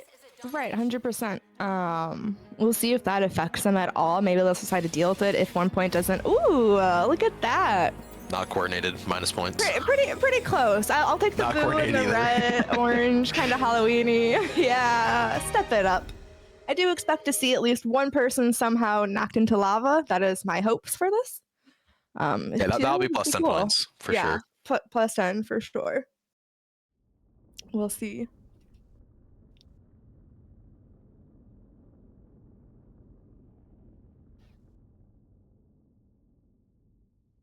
Okay, Thanks. thank you, production. Okay, cool. We are getting set up on F It We Ball. Production's going for a hook as we look at who is running what. Kind of what I anticipated to an extent. Castian on Dob, Peeb on Mahi, Felwinty on Ash, which is totally fair. Is either that or Zeta I thought they would do. Droid on Susanoo, which we haven't seen yet. Maybe other teams played it in the maps we didn't see. Pale, Classic, Sazabi. All right. Yeah, Susanoo, always a demon. Also looking at the other side though, we're seeing the Marsai pulled out by Rat, which could definitely counter that Susanoo. And also we're seeing a Camphor play, which is interesting. Not really too certain how Camphor is going to look in sort of competitive play here, but it can be a menace though. This can be a really good map for Convert. It elects to go towards the point first rather than take a flank route like a Z2 Arbo. It's Sazi immediately going down out there. Like, yeah, unfortunate loss early. That tank is huge. They are still holding there. Everyone else, oh, Susanoo does go down. It looks like Teeb is trying to rotate to get the revive. I don't know if they'll let him secure it. Cass does go down as well, and it's just Pale alone. And there, oh, no, Fella's there to help him. Ooh, they're just exchanging left and right. Yeah, point swapping sides, kills going back and forth. Looks like Peeb the only one remaining on point, but the rest of his team has come to back him up, and he's able to get out of there. And it looks like finally now we see a pretty clear fight win for F8 Ball. Yeah, F8 Ball does secure the point. It looks like Grok Esports is trying to come in and do something. They are regrouping. Finally, almost have full numbers. Barb is looking for that pick. Yeah, oh, he's on 1 HP in there. Ooh, Droid does get pulled by the Marisai, does get hooked. Big pick. They do secure the kills. Saz is trying to provide some defense, but unable to, as they are able to respond and honestly clean up. That they got one pick, but lost the rest of the team in that fight. I'm just noticing that literally every kill is either assisted by the Mahiru or done by the Mahiru. Terror, yep. Absolutely terrifying. Absolute terror. And that's on the most open point of the map. It's only gonna get better. I mean, yeah, Mahi, one of the first people to get their ult charges, goes to pop it right now. Beautiful point for him to throw it in at. Unfortunately, does get taken down. It is able to get a kill and maybe an assist on another one. Does die for it. I mean, Felwinti already has their ult as well. Grok Esports doesn't have anything to counter besides Plague right now. Plague does find theirs. They're electing to not use. They're probably waiting for the point. Oh, wait. There it is. Beautiful. Yeah, there it is. All from the RX-78 sort of takes control of that space. No kills though, and we're looking at still F8 Ball are able to hold on to point there. They did wait out the grandpa and then they come back in and they get that first point. Yeah, it might have been just a second too soon. They are able to get some kills. Ooh, big Ash Punch coming in, trying to get TCG. Unfortunately, does get taken down for it, and they are able to secure the revive on their Bard. He's going in, looking for a pick, looking at that high ground. It does look juicy, but he has to get out quickly. Saz is alone underneath. Susanoo drops to help him. They're duking it out in there right now. Yeah, it looks like F8 Ball are doing a great job of just like leaving the one person on point to contest so the other team can't get any percentages, but also playing that high ground, playing the health packs, and keeping your health pool healthy. And it's working very well because Team Grok weren't able to get anything there. Right, Basic was able to secure the pick on that Sazby, and it looks like he's trying to bait someone to come res him to get a slam. Unfortunately, it didn't quite work out, and even though they got some kills, they weren't able to secure the point, as that does go towards F8 Ball. And they already have rotated too. Very smart to know when to rotate. Cass, pretty much all of them are already there, set up, waiting for this to open. Looks like Plague might be stuck kind of alone right now, having to play his life. Basic getting set up there. What a sneaky little corner base. Oh my god, there goes that ult. Basic's like, you know what? I'll back him up. Comes in with the splash. Able to find a little damage. I don't think any kills though. Oh my gosh. Droid cool popping that Susanoo ult, but immediately countered by Rat with the Marsai ult and is able to get that kill. And I think that pretty much decides the fight. A free ult advantage for Team Grok, and they're able to get this point finally. I don't know if there's any worse feeling than popping your ult and then having a Marisai immediately denying you. I don't think there's a worse feeling in the game. I mean, yeah, I think definitely the meta has shifted a little bit from live, with a lot of teams understanding that you can counter these like self-buffing ults by just using your own. And a big kill by Basic denying the Pale Rider ult. Yeah, we see. Oh my gosh, we got ults coming out. Mahi popped their ult. Saz, Pale popped it on the side of F8 Ball. They are able to secure the point with that. Grok Esports did get some ticks off. Unfortunately, it's not going to be enough, as it will end here. Let's see. Yeah, I don't think there's a way back in here for Grok Esports, so it looks like round one is going. Oh, maybe Blank is able to Blank is trying, and he's gone. Stall, but yeah, unfortunately, Fell does get taken down, but they are losing side from the Grok Esports. They are up there. Rat does go down. Plague is trying to help. They do get the Saz. Basic 1 HP in a dream. Plague just trying to stay alive and buy his team time. TSG trying to fly over there, trying to get a touch again, but Sazabi says, I can fly too, unfortunately. Yeah. Just not enough. Don't forget little bro sauce. He too is a flyer. Start. And it's crazy how fast that round went, because we basically saw Grok Esports only full win one fight, and Team FOB Ball were able to come back and take that same point back and win the game off of it as well. Looking at the damage numbers here, oh my god, the Mahiru.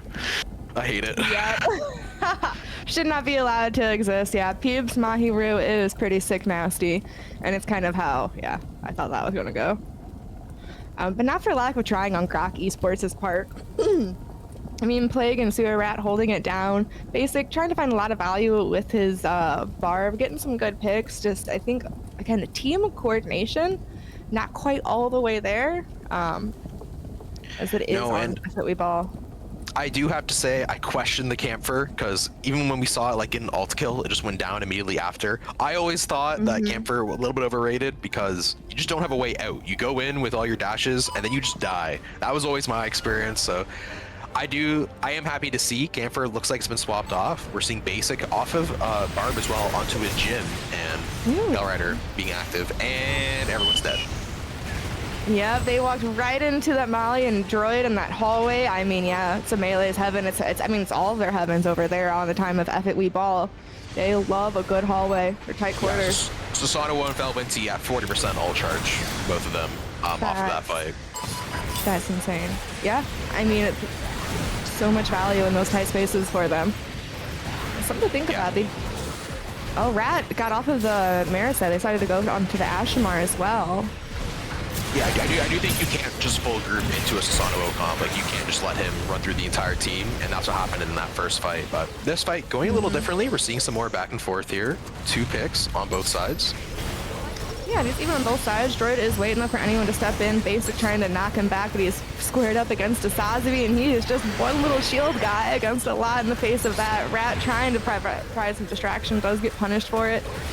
TSG is poking there. They're equal in the exchange of numbers. Their Sazabi is down. Peeb is providing so much value, just splashing on over there, though. It's hard to push in against that. A notable thing about FOE Ball as well that I'm noticing is that they're very good at leaving only one person on point who's going to be taking the damage from the attack, and then having the rest of their team play better positions where they're not going to be able to contest, but they will be able to shoot and stay alive. I think that's a big reason as to why some of these fights are going the way they are, but looking pretty even so far on point C. 100%. It looks like Grok rotated a little bit earlier to try to get set up. They saw that they were going to lose that, and they're trying to get here. Droid does come out with Screaming Nimbus. There's no pale to back it up, but he's going to try to get some picks, get some cures on this. It looks like they're about equal on numbers. Fell is 1 HP right now as TSG is trying to secure that kill, unable to get it. There he does go down. Droid is now fighting Sewer Rat, trying to get the revive, unable to get it as Grok Esports is able to secure the height. And let's see how they elect to hold this. Yeah, they're able to secure the point here, and they do have all of the respawns, so we're getting a full 6v6 new fight. But Droid Cool does pop the Susanoo wall, and no Marseille to counter it this time, but it does get flailed by Plague Reaper and eventually taken out by the GM Molly. That was a great denial. Unfortunately, Mahi does pop his ult, finds a lot of value. Blink pops his in response, trying to keep the point secured. TSG does get the revive, which is huge, as Peep does go down. Blank also fighting, keeping it alive.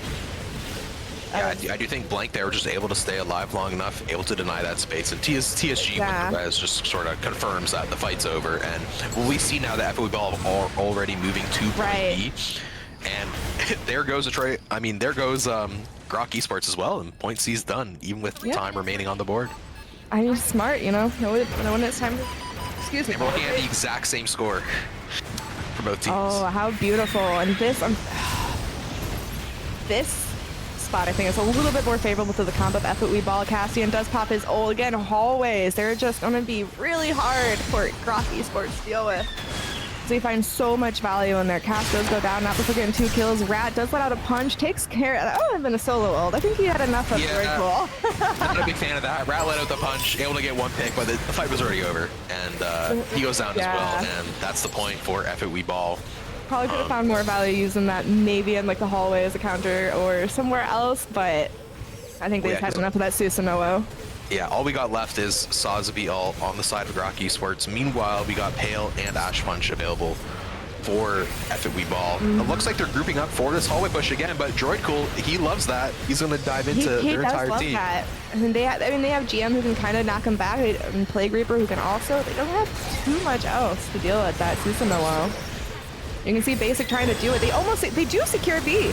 FWeBall steps off long enough to allow Grok Esports to come back in and get some ticks off on this. Yeah, a little bit of a mistake there by FWeBall, just kind of giving point for free there. I think they could have just died on point there and denied a lot more percent for Grok Esports, and that means it's going to be a far closer game here than it looked like.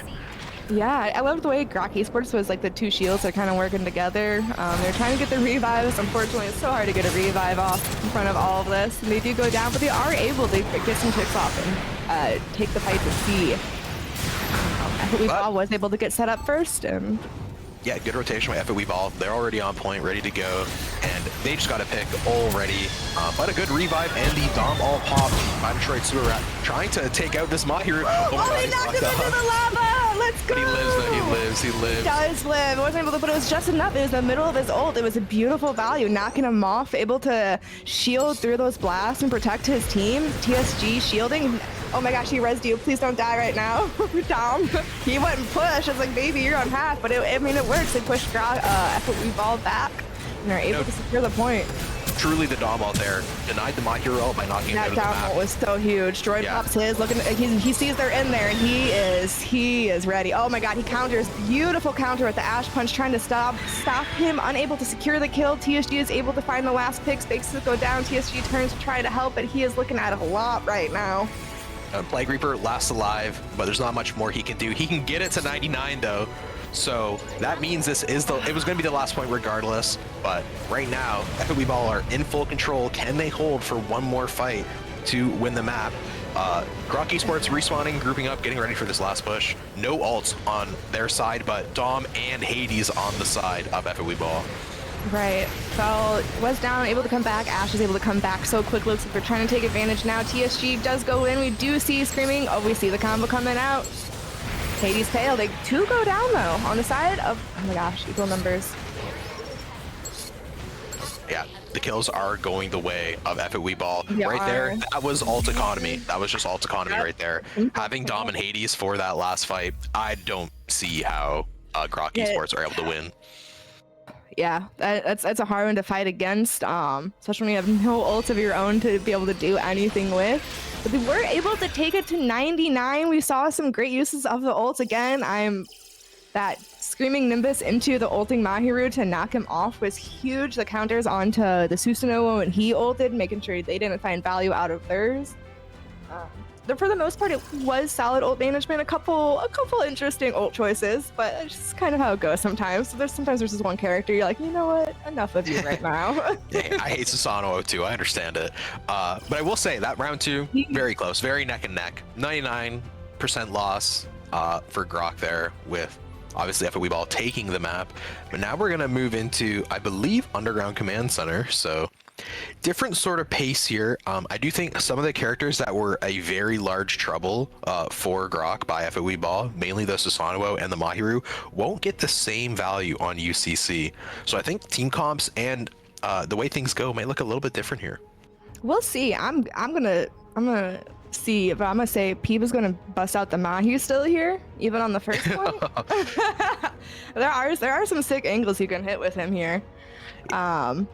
And yeah, 47k on that last round was a lot. The Mahiru putting in work. Love to see it. It's one of those suits where nobody plays it, but the people who play it are able to cause issues for sure. And another thing too is just like, as players, you just don't run into the Mahiru that often, so you're not used to having to play around it as much. Right. Like, you're not used to the angles it can take and things it can spam out of line of sight. Right. And then combined with a Dom Trooper also splashing damage on you, along with an Ash Mally potentially. It's just so much damage that can happen to you so quickly, and something that Grok Esports ran into a couple times as they got, caught up in those hallways and just ran through. There's a bit more open on the first point. Might see a bit different on the comp. Now, even less matching somehow. Yeah, we lost the Lacuse. Hold I don't know on. what happened there. It's going the wrong way. Teams, I need you to take notes, pull it together. Was it? Yeah, never mind. Yeah. A little bit less coordinated, but hey, maybe they won the map, so maybe they don't need All it. right, yeah. I mean, it still worked out for them. Yeah, what's 10% when we win? Who cares? Right. Looking at comps here, yep, Susanoo and Mahiru still locked in. Nothing changes. Nothing changed. Yeah. That fell on Sniper, which is terrifying. But yeah. Yeah, definitely some good value on the waypoint here for Sniper. Especially if you're like going to be on defense here for the start. I'm not 100% sure in sides, but if you're on defense here, locking the Sniper for this first fight, no big deal. You just die and swap when you do lose waypoint. But even on attack, same thing. You know, take waypoint and then you swap. Also, if you are able to get a plant and still have that Sniper up, if you're able to get a plant on the A bomb site, which is like right in the front, Sniper can be great at just like denying the defuse, like dash in, headshot, dash out. Yeah. Honestly, yeah, I think Sniper here on the first point is a solid pick on both sides. We see Blink going with Dynamis for his, though. Yeah, Dynamis a little more interesting because I do think it's a better alt, but you'd probably want to swap on defense if you do lose waypoint, so... Well, yeah, we'll see. Maybe they are just them and they feel so comfortable and... See what Hey, they do I with mean, it. we've seen Also- players force Dynamis in like every map Right, and 100%. be successful, Like, so... if I say, you know, if you're comfortable and that's what you like and you're good enough, do it. You can make any of these units really work. As we do see Basic pulling out the Barb here on defense. Yeah, Barb here on the waypoint's going to be interesting. Basically going to be getting no value until they're actually on the waypoint, and then you can get a slam off and potentially deny that space. But if they're able to bait that out, I think Barb here is just not going to get the value. But we'll have to see. Looking like a classic defense hold for Grok Esport, kind of blanking, sitting around that point, and Blank goes down immediately to the Susanoo, but it's traded out. Yeah, Joy does go down to the Barb, does find the value. Maybe Dynamis will see if he likes to stay on. Rat 1 HP, it does have to fall back. They are falling back a little bit. So you are kind of weak. Regrouping. Yeah, I think just too much damage taken there, and they were forced to sort of give the waypoint. Otherwise, they don't want to all die and give a free palm plant. Right, so exactly. They do fall back, and they do set up here, and fell Winty with a pick on the Plague Reaper immediately. That is a painful pick, and they're gonna feel it. Fell does go back down in exchange. TSG, I hear Barb going and getting a slam. Does find the Saz. Cass does find TSG. Joy finds Rap, but Blank finds Zims, and they are duking it out. Oh my gosh! I can't believe they're able to get a plant off on that, but they did. Yeah, Blank goes down immediately. Trying to defuse, but I do not think you have enough players up for that. Blank is trying though. They can get there quick enough. They're just in that hallway. That's a pretty risky for a Saz to go for the defuse, especially when he's a shield there. They need to clear out that hallway and maybe take a little bit more space before it looks like, all right, Yeah. Viewers going for it. They have nothing to really stop it. No ults up available yet, and they are able to get the defuse off. Yeah, that made sense. You got to make sure you clear out the space, kill the other team before you go for that defuse. Otherwise, you might just get perma-staggered. And luckily, Team Grok did a good job there of stopping that from happening. Basically, yeah, they're getting set up again, trying to maybe go to like from the left side push. Don't know. Yeah, they're going from underneath. I do like it. Droid come in on out. Able to take a little bit of space, but has to back off and get his health. PCG and Blank do go down. That's 2 picks. Peep going for the plant. No, Barb is looking at the wrong person to slam and unable to deny that. Looking, I think, a little bit of melee heavy there. Yeah, little melee on melee action, but the bomb did go down in the meantime. Droid Cool trying to run away, very little HP, and the movement on Susanoo was able to run away, but he can't get to another health pack. Plague Reaper denied that space, and that's 2 picks for Grok. Yeah, they need to start pressuring him right now. They do have the numbers. Cassian trying to come in with that, but unfortunately it's just not quite enough. He almost had him on it. They do get 2, 3. Spells going off. Plague pops their ult in response. Ooh, now Basic coming in with theirs. Able to secure a kill. And that's what they needed. With only 2 alive left on Grok Esports there. I didn't love the ult, but it makes sense. You were kind of panicked. Only 2 alive on my team. There's still enemies running around. You wanted to clean up, but we're going to move in now to this next fight with 3 ults on the side of F It We Ball and only the ult for Dom on the side of Grok Esports. And Peeb's already popped that ult to try and take some space. Oh yeah, that can hurt. Especially in here, there's a lot of tight angles. Peeb. Oh, now Detroit Sewer comes out with his trying to deny the A plant, is able to stop it. Basic finds a kill. Detroit finds a kill on P. Two do go down. Zim's fighting a Sazabi up in the corner. It's a hard fight. Pops their ult. Yeah, pops their ult, finds two. I don't know if his team is there to help secure, but maybe it is enough to get the plant off. No. Yeah, TSG using the axe, trying to deny that plant, able to get a health pool and come back, but the plant does end up going down while he's getting that health. Yeah, they're down two on the side of Grok Esports because they got to restabilize. It looks like all of FitWe Ball is there and able to hold right now, and it looks like they are grouping, stabilizing. Basic wanted to go in, but there's so much splash damage, and it eats through your health so quickly. Yeah, you're basically just looking for Zaku 2 to try and get a big ult off and get some picks. Otherwise, it's going to be hard to get in here, and Zaku 2 does end up going down right away. Uh-oh, it looks like we are having a little stream issues, maybe a little technical difficulties. Hopefully that will come back soon. We apologize as production figures it out. The stream is very laggy right now.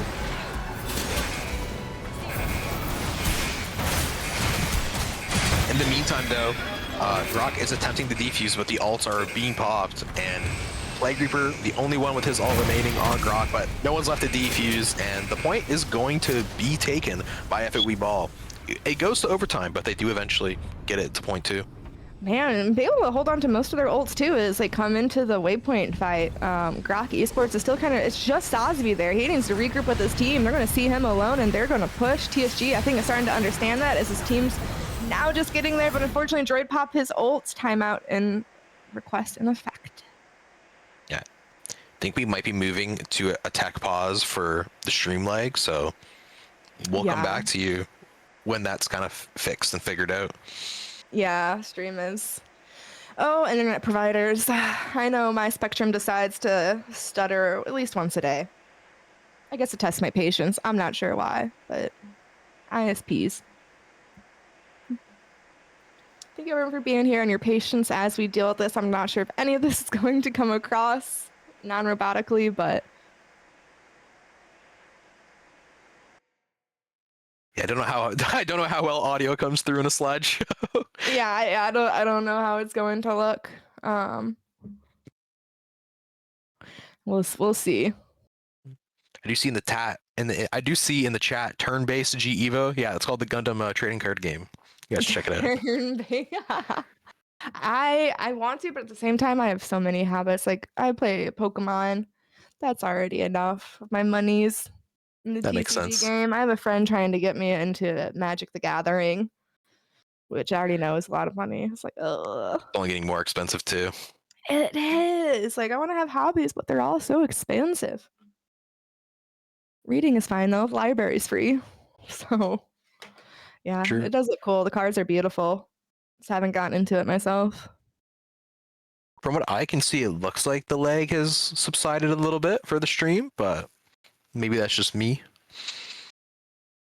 But yeah, it's hard to tell when it's just pause and all you get is the timer. But we'll see. Yeah, chat says we sound fine, so maybe. Yeah, a source in agreement in the in-game chat. Looks like things have recovered. So once the teams are ready, we're going to go back in there. Okay, give them a countdown.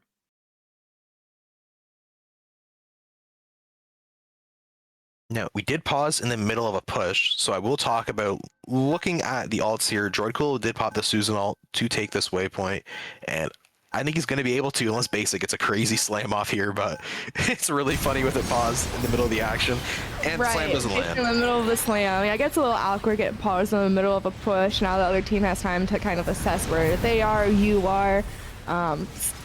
Still though, FitWe Ball was able to keep the momentum going. They got the waypoint secured as they continue to push on forward. Droid does go down, but where they sacrifice as they have the waypoint.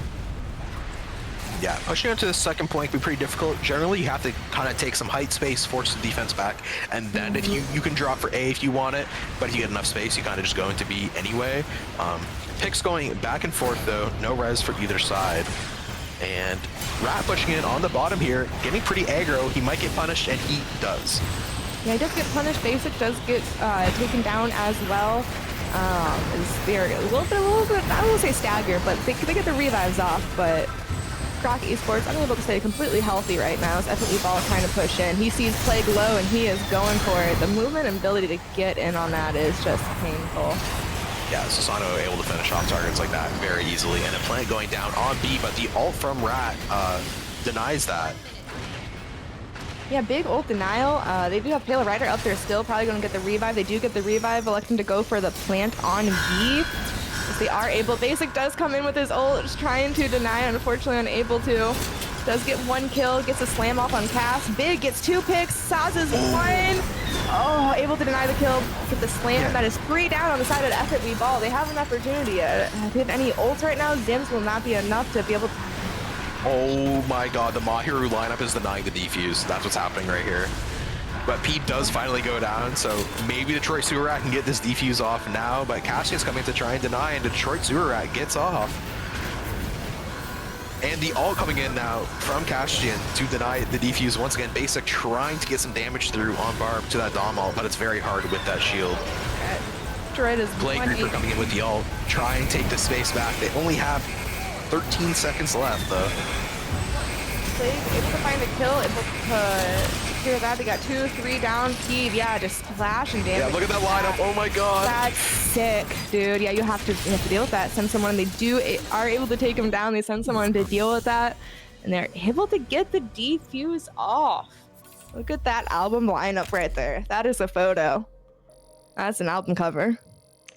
Yeah, so definitely, like, you generally do see teams play for the lower bomb instead of the high one, but you see why their FFE Ball were playing for the high bomb, because without Mahiru, he's able to sit on the low ground very far away, and I forget what it's called, but the stun ability, he just throws it at the bomb, and it cancels one defuse entirely. Like, they can't deal with it. You can't stop it. So that was a really interesting little strategy there, and unfortunately doesn't give them the full time, but 1 point and 99.9% on the last, you're pretty happy if you're at the FFE Ball. Yeah, that's still a pretty solid take on the side of them, a solid attack round. And now they're on defense, and they know they just have to hold it and keep them from getting a full plant. Like you said, there's a bit of a mental there. And let's see if they decide to go with the same comp here on defense. Yeah, looking at the stats here, looking at Grok Esports, Plague Reaper and Blank doing a great job keeping up the top of the scoreboard. Looking at 25k most damage in the lobby for Plague on that Pale Rider, which is kind of to be expected, one of the most damaging suits in the game. Meanwhile, on FFE Ball, Felwincy in a huge lead on that Ashmar at 24k. Oh yeah, you've seen him finding a lot of value with him between his mollies and just his kit alone. Yeah, I thought people would be higher. He's still doing a lot of work. I mean, 18k is solid. Honestly, the damage output, even though it's a higher from the side of Grok Esports, still solid on the side of FFE Ball. Anyone's game. Yeah, I'm going to question here how these teams are going to hold this waypoint with the Mahiru and Susanoo comp. Oh, he knows the angles. Yeah, okay. He has the angle, so we'll have to see.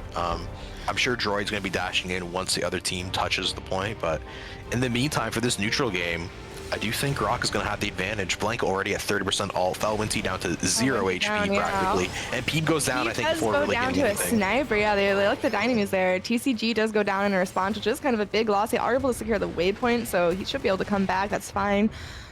FFE Ball is backing up, giving some space up as they regroup and get their health back. Yeah, again, playing it properly, backing up so that the other team can't get the free plant. Makes total sense, and Grok is going to try and come in. Look at Rat flying in on the left, but the other team is ready for that. 4 of them up in that hallway, and now Rat realizing that, trying to split around to the other side.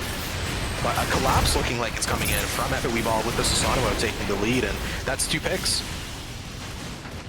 Yeah, that's 2, 3, 4 side on the side of Grok Esports. Basic is left all alone. He needs to get out. He's going in. But your team is not quite there to defend you. You just have Dom Trooper. But he is able to secure a pick on Castian. Does pay for it with his life as they will secure that kill. Yeah, and at the end of the day, the defense does have a faster respawn, so I don't think it's as much value as you'd hope for, but maybe just trying to get some ult charge on Barb. We know how strong Barb ult can be. It looks like Blank swapped off of Dynamis onto Z2R now, so I think that's a solid swap. Looks like he's trying to do some sneaky flanking action over there. As Droid is trying to take down the Sazabi, has to get out with his life with 1 HP. Blank And the gets flank? a flank on him. Yeah, the flank picked out. Fulmerdu does find 2 back, but Blank gets another one. He's just living in the backline, being a little rat menace. Yeah, the swap to Z2R, a third pick for Blank. third Oh my god, pick. the swap. It's doing Rat everything. behavior. Oh my goodness. All right.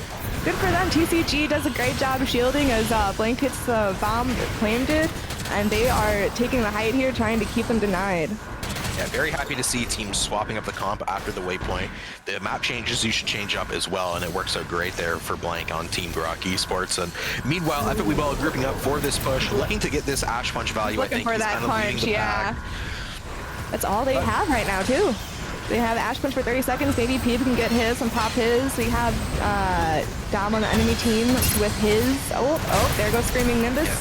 Doing a great job now, wasting that punch though, and there he is onto the Saws, but he doesn't get as much value as probably hoped for with that. The Saws does eventually get taken out though, but looks like Grok Esports have been able to secure this plant pretty decently. I don't think a defuse is coming through here, and Epic Weeball are starting to fall back.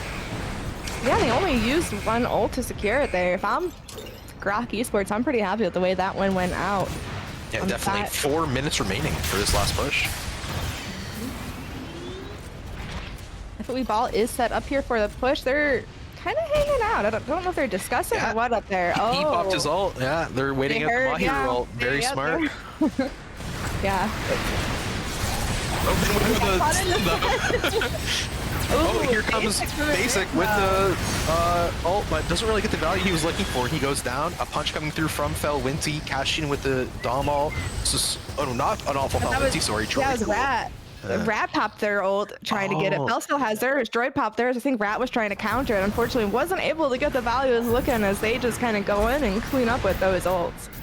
Yeah, looking like it. So 3 ults though on the side of Grok Esports, only 2 on the side of Epic Weeball here. So maybe these 3 ults will get popped for this waypoint.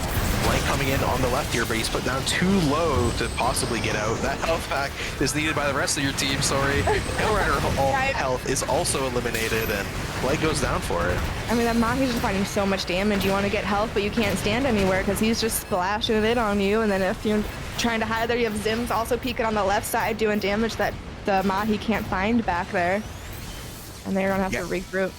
Yeah, they're doing a great job of, they have these like 2 spam characters with the Mahiru and Dom, and then they also have the dive character of the Susanoo, so you have to like try to avoid the spam. You end up grouping up to avoid the spam, and then you get dove by Susanoo. But we're coming in here to this next fight. We're seeing every ults from the Pale Rider. Immediately goes down. Yeah, go on. Sorry. Yeah, Pale Rider, Sazabi popping their ults, but Mahiru in response, and it team kill for Epic Weeball. They are not letting Team Grok through this choke.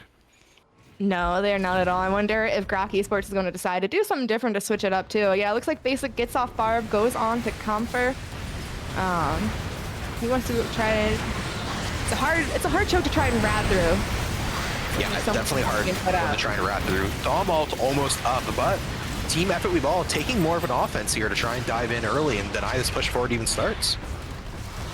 Yeah, Droid did get punished for it, and Zims did go down, but unfortunately so did most of Grok Esports as they're still trying to push through this one choke. Rat's a little bit alone. It looks to be a bit of an ash off. Yeah, a little bit of ego chow going down there. Unfortunately does lose it. Now his team has to regroup. It does get res though, so yeah, it does all good. That. Good, yeah. A-okay. Doesn't looking happen. at the ults though, we're seeing Susanoo ult and Pale ult and Punch. Meanwhile, all they have is Dom ult on the other side. They're going to use a Dom ult to try and take this space, but yep, the ults come through in response, and the push has died immediately. Yep, Droid popped Thurs's response too. Got the stuns off. Yeah, Zim's cleaning up. Yeah, unfortunately. Troy Sewer Rat in the very back though, very deep on his own. Gonna try and distract and force the other team to run away by getting a plant off. Attack, dodge the axe, puts the Sosby to very low, but he dies. There, right. Oh my god, what was he by's ult? I mean, health there. He did cause 2 of them to turn around. Unfortunately, it wasn't quite enough for his team to push through as Spell and Zims there are holding it down and keeping the point keeping the point secured for them. Or the yeah, Epic Weeball did a great job trusting the 2 teammates they sent to deal with the flanker and holding the choke still on their own. If I'm Grok, yeah, go on. I was just gonna say, they're just not able to even get in at all. If I'm Grok Esports, I'm on this thought of like, if you can't beat him, join him. I'm going Nahiru back at this point, trying to do some obnoxious splash damage back. Like, trying to find some way to get space and do something to get in there. Yeah, I really do think that some character swaps were in order to try and deny the spam. Maybe like a Hyperion, a Unicorn, just something to keep your health pools up. Yeah. While you enter this space, because every single time they'd enter those fights, they just were already at low HP, and then it was just a clean up by FOE ball, and yeah, they take the second map. Yeah, that was a close game. Grok Esports able to secure the first point. They even denied FOE ball from being able to get the full plant off on when they were on attack. Peeve again, still holding it down, fell with the Ash. We saw up there. Joy doing great work with Susanoo here. Yeah, those are definitely the three names I would have liked to see on this final scoreboard of people who really just got immense value that entire match. And then in that last choke, you're looking at these three characters, and then the Dom Trooper as well.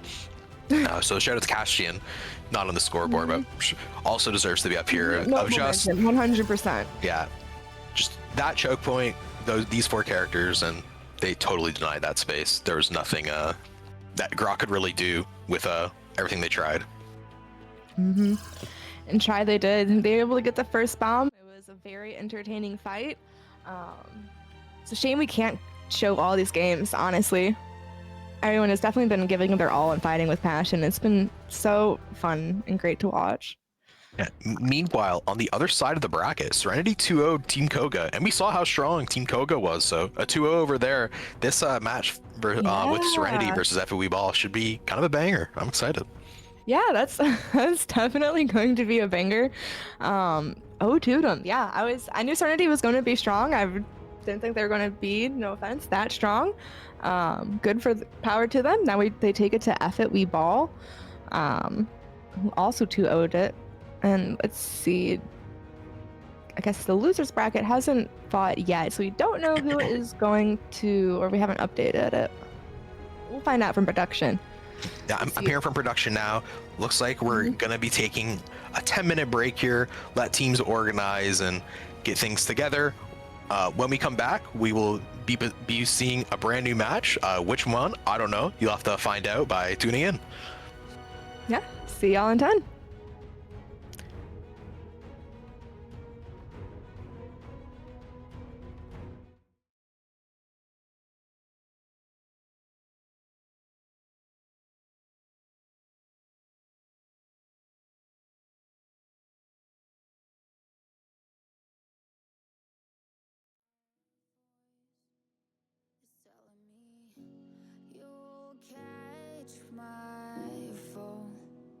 So how do I feel the ground? I wear my heart, you wear a crown.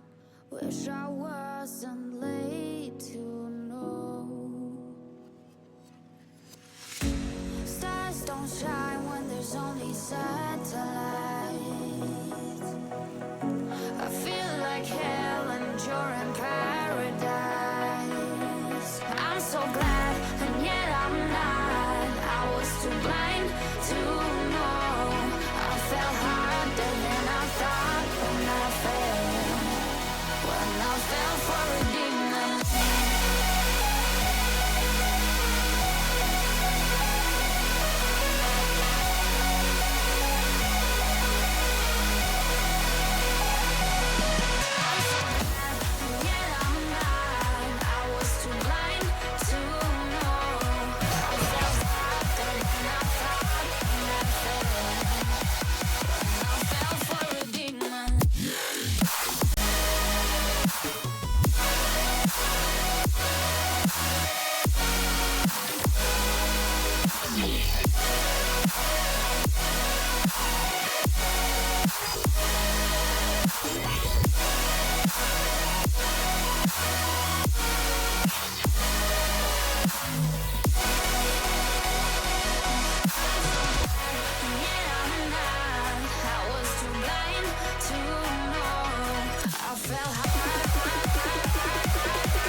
turn up.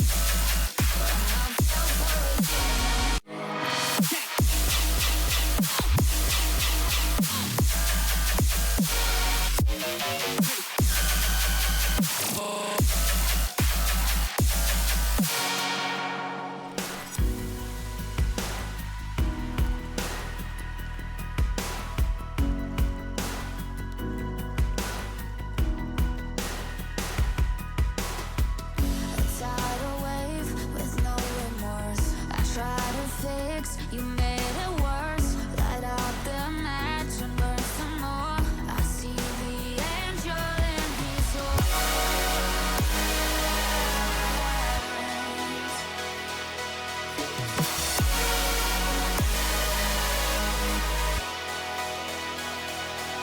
I'm so glad you made up mine. I was too blind to know. I fell hard and then I thought and I fell. I fell for a demon.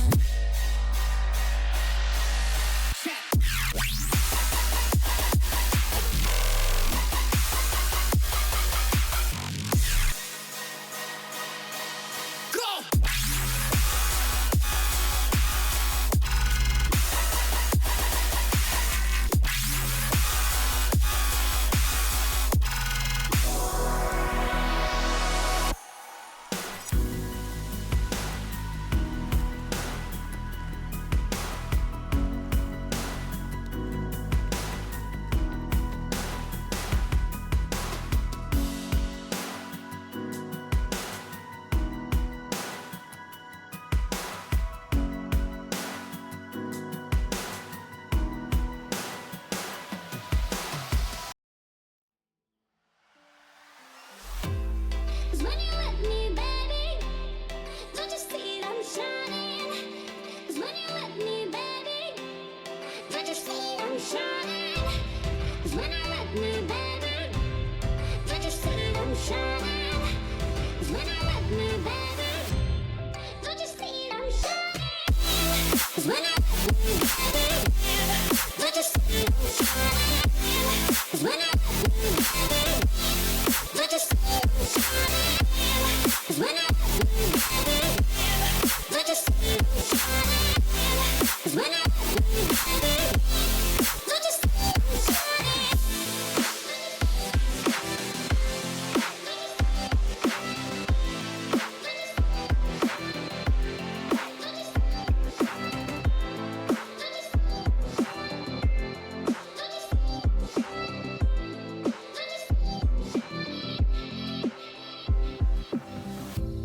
Now you're dealing in diamonds. Don't you see that I'm shining? 'Cause when you let me, baby, you are getting everything. Now you're dealing in diamonds. Don't you see that I'm shining? 'Cause when I let me, baby, you are getting everything. 'Cause when you let me, baby, don't you see I'm shining? 'Cause when you let me, baby, don't you see I'm shining? 'Cause when you let me, baby, don't you see I'm shining? 'Cause when you let me, baby, don't you see I'm shining? 'Cause when I let me, baby, don't you see I'm shining? 'Cause when I let me, baby, don't you see I'm shining? 'Cause when I let me, baby, don't you see I'm shining? 'Cause when I let me, baby, don't you see I'm shining?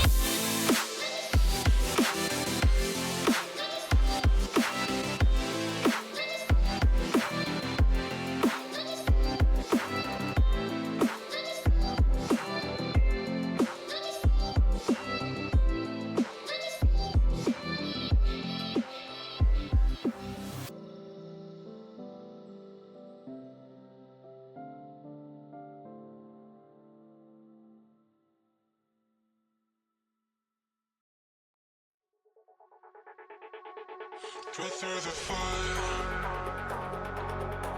break the fire, yeah. Chasing something true, caught in a bind. Maybe undo, maybe undo.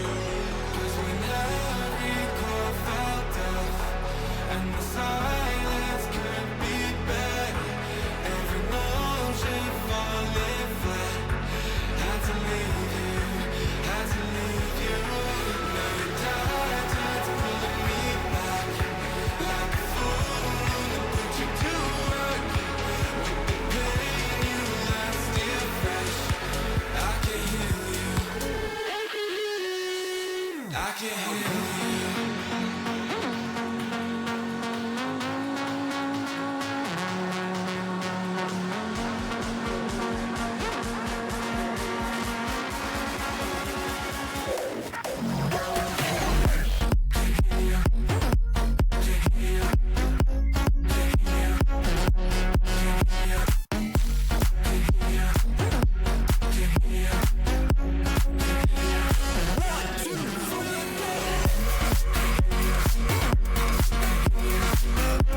Hello and welcome back to the Side 7 Gundam Evolution tournament, Rising Stars tournament, sorry, full title.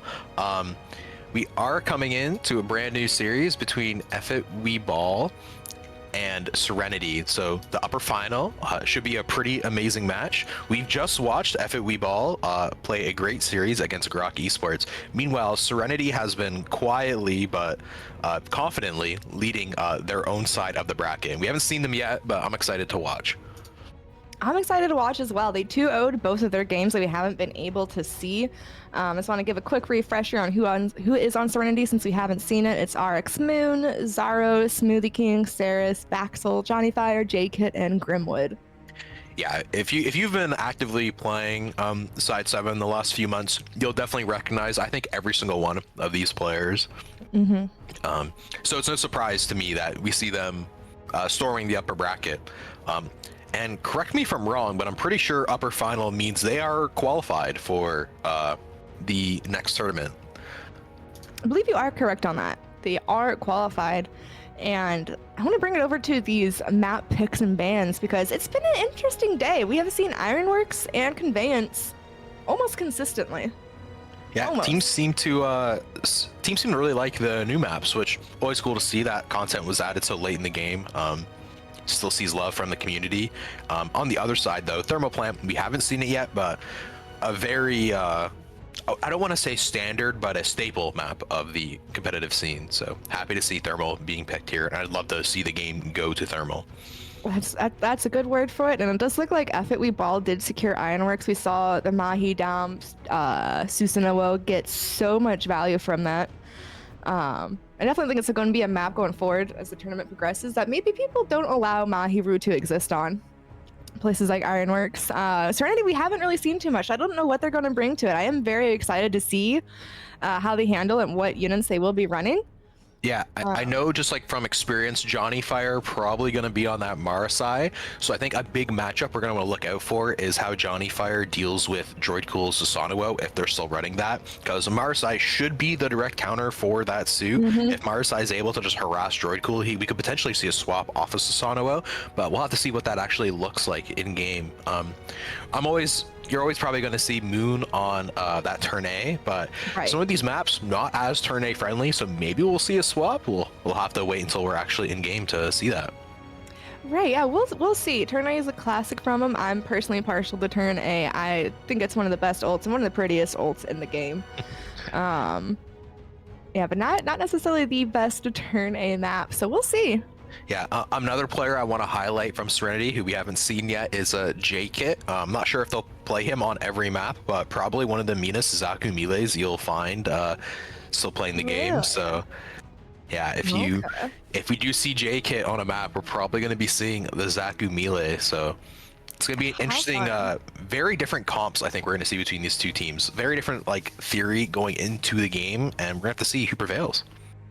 Yeah, I haven't seen too much Z2M on Ironworks or Conveyance. So if he does play them there, I'm very curious how they are going to approach it. Thermal Plant, I mean, yeah, that works. The other two, I'm curious. And on the other side, like I know Smoothie King loves the Sazabi, so I'm sure we'll see that locked in. Also, Saris can play the Sazabi, but that guy can play most of the suits in the game. So I don't know what we're gonna end up seeing Saris on. Zaro, I know they love the Ashamar. And then we also have Vaxel and Grimwood. So yeah, a lot of players on this team. I'm really interested to see what their comps look like because it's clearly been working throughout the day. Right, yeah. We have two teams that have both 2-0'd it all the way up until here. So, I mean, someone's going to get their first loss here. It's just inevitable. Yeah, someone's got to win. Someone's got to lose. Yeah. And Serenity's team is kind of, if they play what we know them to play, they do have good counters for Droid Cool's melee, and they might see some swaps off of that and see how that plays, and especially into Ironworks, where it's such a good map for him, minus the open point one. Yeah, absolutely. It is going to be a question of how their comps match up and how the playstyle matches up. Because, like we said, there is a lot of like counters you can actually do for the Susanoo. But the thing is, Susanoo is such a strong suit that sometimes I can just brute force through counters anyway. Like, if the Marsai doesn't hit his hook, then who cares, right? And in the same way, a lot of these like self-buffing alts like Sonowo, Pale Rider, we do kind of see them countered a lot more nowadays via alts like Ashamar, Zaku Melee, and the like, or not Zaku Melee, sorry, Zaku Ranged and the like that kind of stun them and take them out of the alt. And I want to see Marsai can do that too, and I want to see how that kind of trade works out. Are we going to see people holding alts to counter, or are we going to see them just kind of use this tempo to try and win fights? Yeah, I mean, that's half of the name of the game in a hero shooter. It's just ult management and understanding when to use it. And to make it this far, it seems like they have a pretty good grasp on the fundamentals of it. So I don't think we'll see too many misused ults as much as, like you said, it's going to be used for counters or for tempo reasonings. But maybe we'll see us personal solo ult. We've seen a couple today. Who knows? And maybe all of the speculation has been for naught, and they're gonna pull out a wild comp that we've never seen before. All be playing random suits. You know, maybe they throw it all in a random number generator, and they just pick whatever they get. But that would be entertaining. That'd be a good tournament idea. Write that down. Yeah, we're writing this down. Get back to us in a few weeks. So we didn't get to see the initial map picks. Production, do we know where we're taking it first by chance? Okay, we are taking it to conveyance facilities first. Serenity did secure the defense on that. We did see in our previous match that one team was able to stop the entire push, so maybe you're kind of happy to be on defense there, just knowing if you can stop it from being a 2-0, that you're in a pretty good spot. Considering on the others, go on. I was just gonna say on the other side that it seems like that first point is kind of a given after a certain period of time. It's kind of hard to continually hold that on defense. So there's kind of pros and cons to starting defense on conveyance. No, 100%. And I have completely forgotten what I was about to say before that, so we'll go ahead and ignore it. Yep. In the meantime, looks like the match is starting. This is a point capture mission. Yes. We're going to see if their teams are coordinated. Ooh. Droid They're okay. Up from 3 to 4 Lacusas. Ooh, let's go. Zaku melees, but not coordinated. So neither team getting the 10% aim buff. Unlucky. Unluckily, only a 5%. We gotta step it up. Still looks pretty nice. I appreciate the effort that has been made. And for FW Ball, it's kind of Halloween themed. It's October. You know, I'll take the boost. It's pretty freaking cute. Oh, I also run. The gun tech boo is awesome. Like it's so cute. Yeah. I would want my whole team to coordinate with that. That'd be the goal. That's the goal. Yeah, it's October. It's a Halloween month. It's spooky month. We needed to see more boos. Chat. In game. Politely. As a portrait. Spam the chat with that boo as well. No. The polite boos. Okay, it looks like the comps are starting to shake out on the side of FW Ball. We got Fell on Zeta, Peeb on Mahi. Pretty much the same comp we have been seeing. Genesis on Ash, double fire. I like this comp. Yeah, meanwhile, on the side of Serenity, I think the pre-game talk looks to have panned out. We're seeing the Turn A, the Marasai, the Ashamar. So kind of what expected. This looks like, it's really interesting how some of the comps feel so familiar. Like when I look at Serenity's comp, this feels like an old school comp. And then when I look at Team FOE Balls, it feels more new with that the Mahiru, the Susanoo, and the Zeta. Yeah, very true. It is a bit new versus a little bit older. And we'll see what new tricks they both bring to the field. Yeah, just all launch suits on the team of Serenity. So I will say though, Felwincy on that Zeta, I want to highlight because in the error fight with the Ashamar on Zaro, should have an advantage because of that shield. So we'll have to see how this kind of pans out. It looks like both flyers did go up as they're maybe going to start peeking over the side, throw a Molly down, just do a little chip damage, trying to bring some space back. Mahi got a great angle. Droid trying to come in from the side, get this kill. He doesn't quite make it all the way up there, but Smoothie does find himself trapped with a melee and the enemy team looking down. It's just not a great place to want to be as they do have to start backing up and giving up the space as Vax goes down. They're going to hold here at the choke. That was a fantastic push. You saw Mahiru had the lineup. They knew where to get those nades to sort of deny the standard positioning of defense, and then Droidcool came in to capitalize on the fact that they were out of position, out of place, out of cover, and pick by pick, they had just sort of taken this point. Good big hook from Johnny, but unable to capitalize. And so far, it looks like FOE Ball has the point. Yeah, I think we're all doing a good job of just being command and taking space, sending people on a couple off angles to poke from the side. Doing a good job of pushing Serenity back. We see 2 go down, 3, 4. Yeah, Oh, Team wow. Serenity tried to push in and take this point back, but even though RX Moon is getting a pick here and there, it's not going to be enough. And FOE Ball able to pretty cleanly take this first point.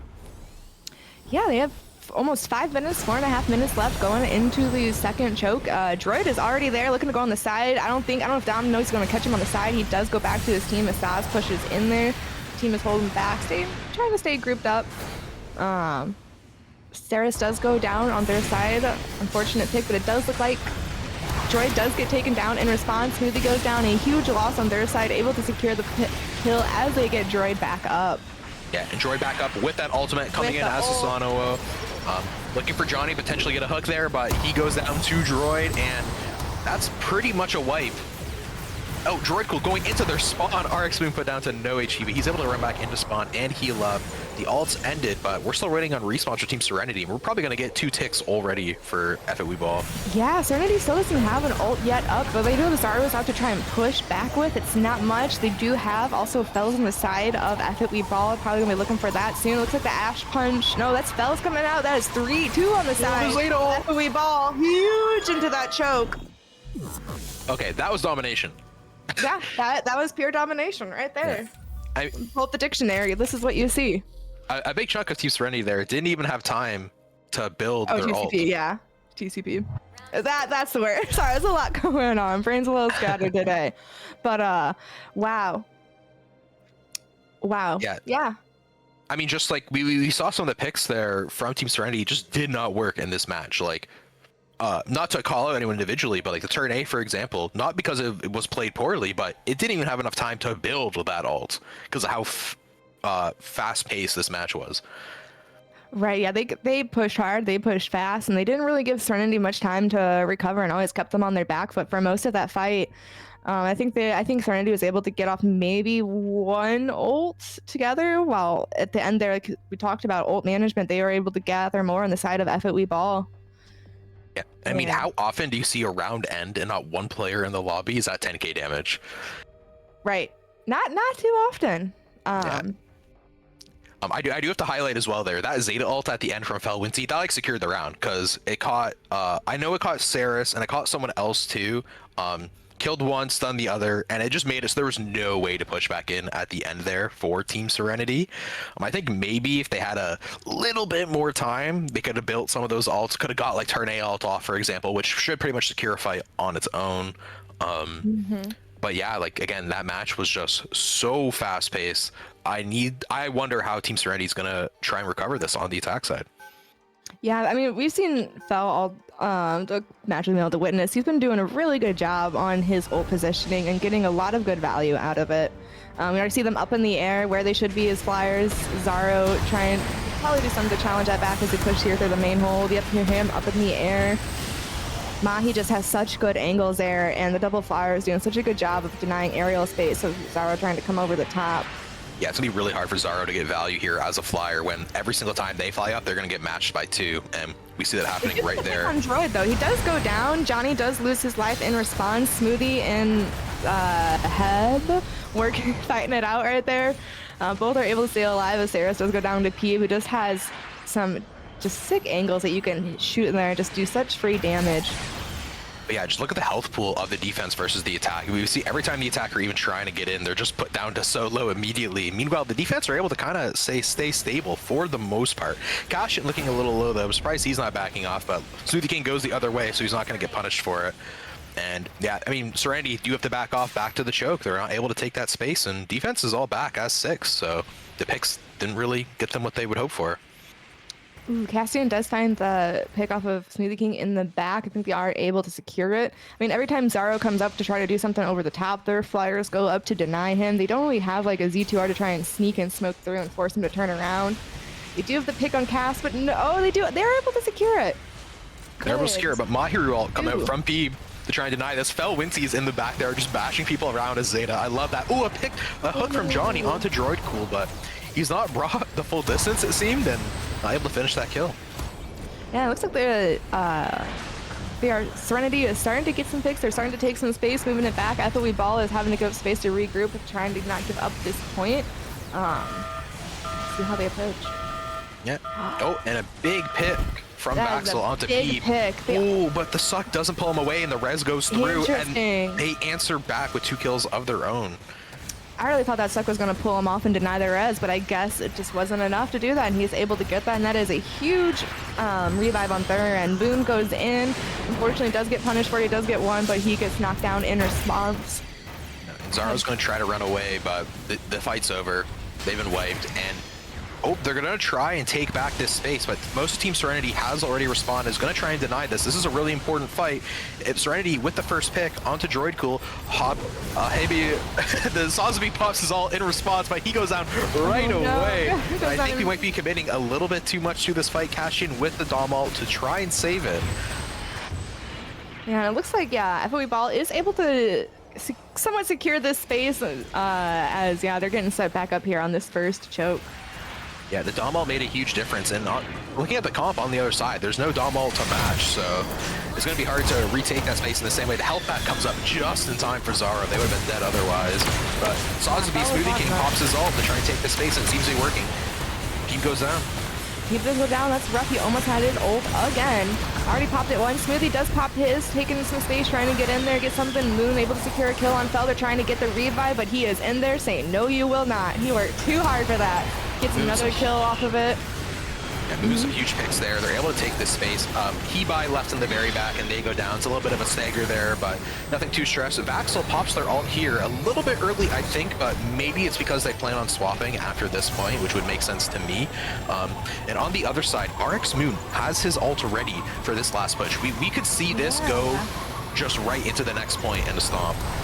And it looks like they are going to hold it for the next point. But we're all electing to go ahead and give that up and set up here instead. They have 3, going to be 4 ults, 5 ults here, sitting on the side of FOE Ball, 3 on the side of Serenity. Yeah, I'm looking for the Genesis to potentially punch RX Moon out of the air. I think that's their only real outplay here for RX Moon's ult coming up.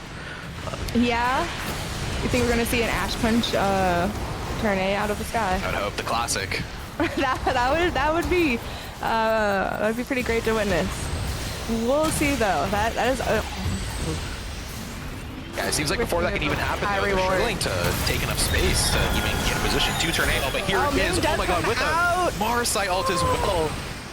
Oh, but it actually kills RX Moon out of the air. 2 kills is still pretty solid for the ult, but they probably would have wanted more if they could. Saris coming in with his ult to try and take that space as well, and they are on point, getting at least 1 tick for sure. Yeah, they popped almost everything for that. All they have left is Ash on their side. Phil popped his ult. I don't know if it was to after he killed Moon or to stop him, but that ult did come out. And they did get Moon down, not before he secured it too, and now they're able to get a couple of kicks off here on the B side. Smoothie running for their life, it's just not enough as they're coming in and cleaning up right now.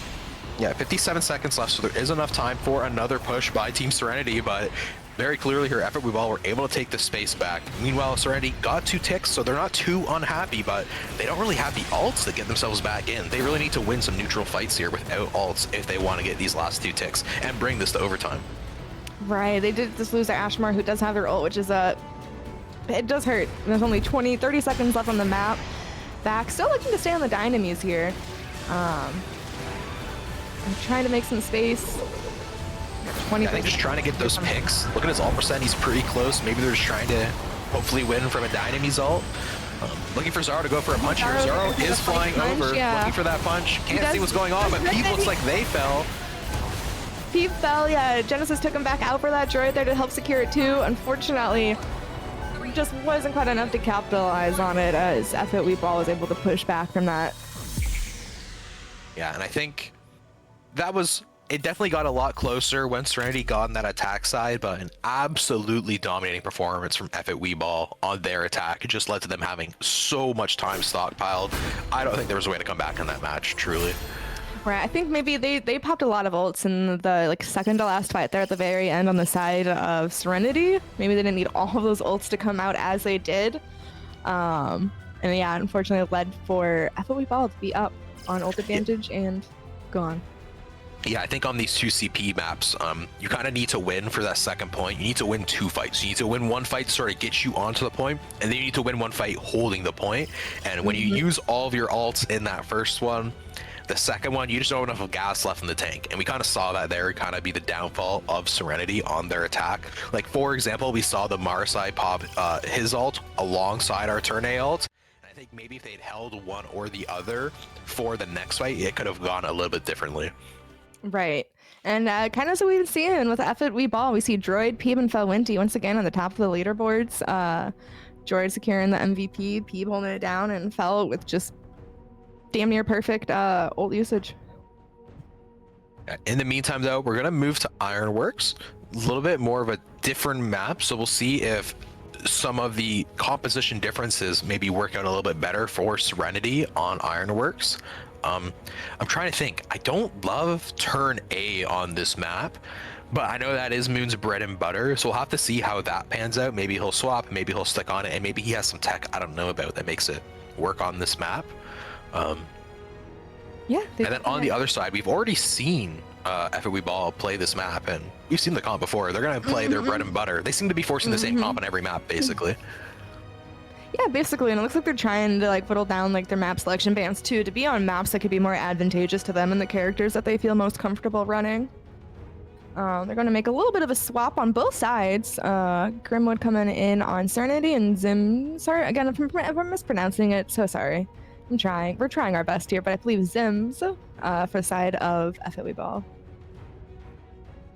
Yeah, a few swaps happening, but in general, the same team still playing, of course.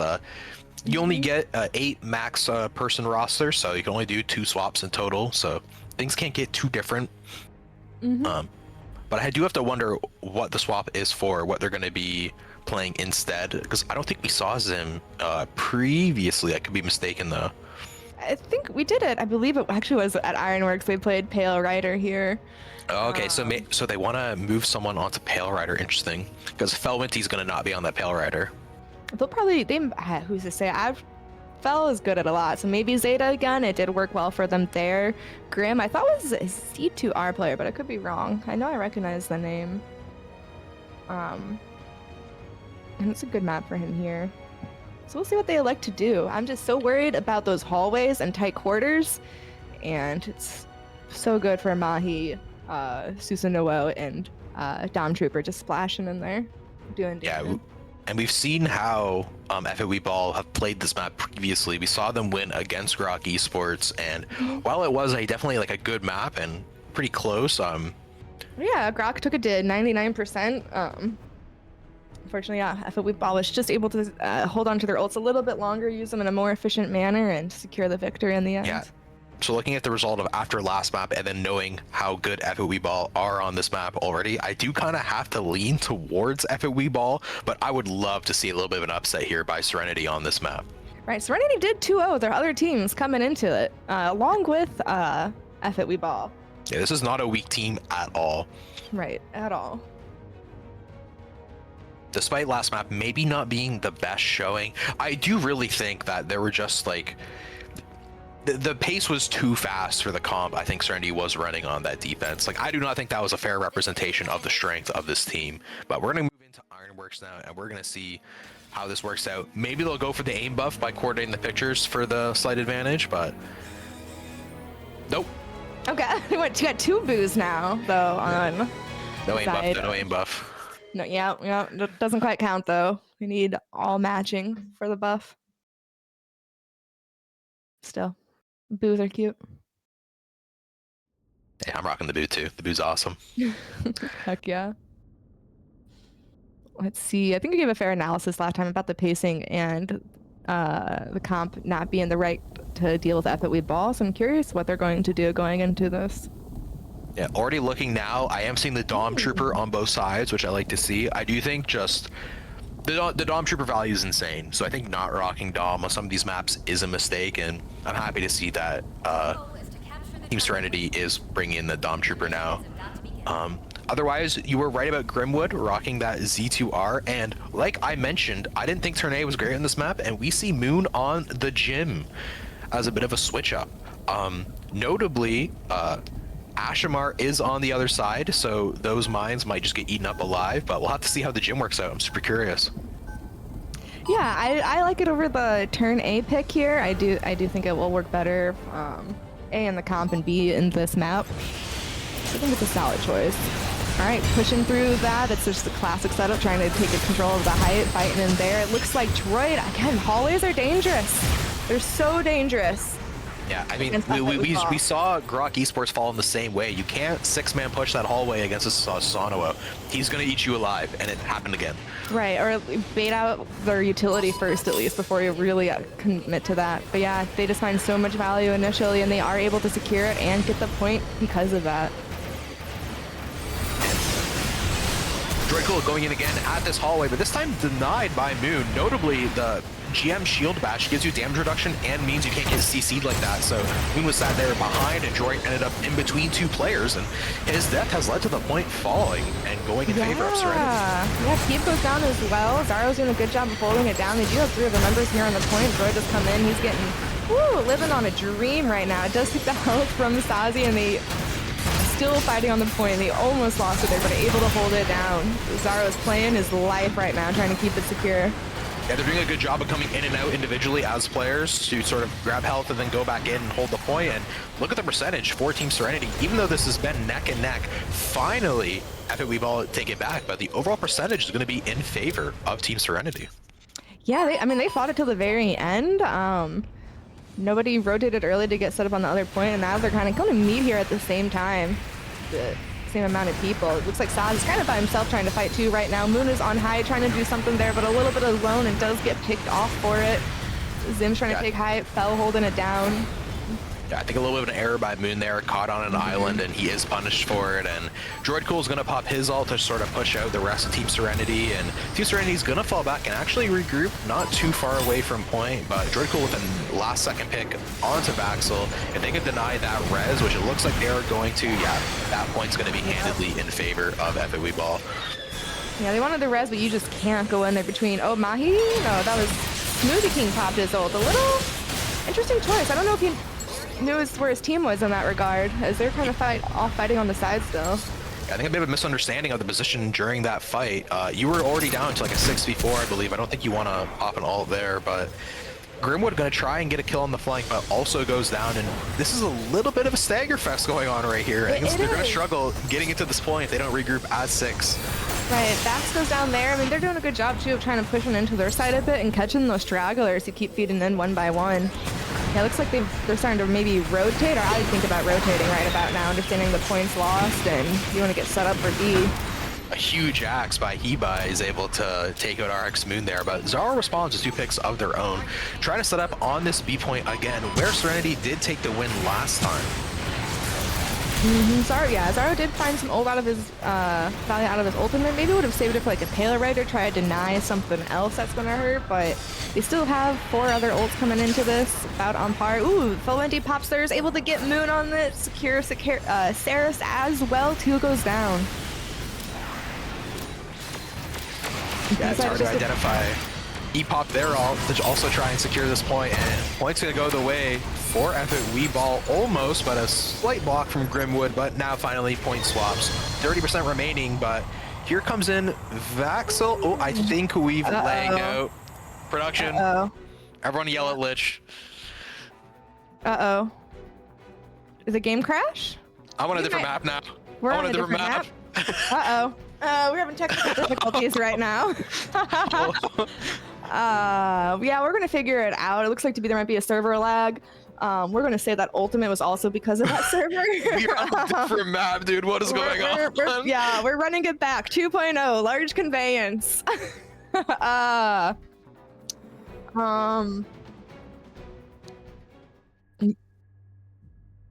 What just happened? To capture both target locations. The mission is about to begin. I think there's an issue on the side of Gundam Evolution. You know, this is all fan made. They're doing a great job with it.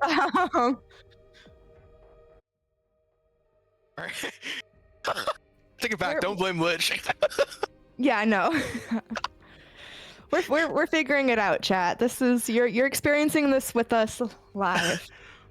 Okay, so we're gonna have to wait for production to figure out what happens now. But we definitely did just get like full ruined mid round, so Yeah, probably gonna have to be a full run back of Ironworks.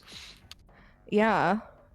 I'm not sure what the procedure is for when something like this happens, but I'm sure they're going to figure it out. Yeah, esports ready in the chat. Yeah, definitely. Esports ready, classic. Are they getting set up here? Yeah, looks like they're gonna play. Oh my god. Yeah, I think someone used the wrong hack, brought down the whole thing. They hit Alt 3 and 9. I don't know.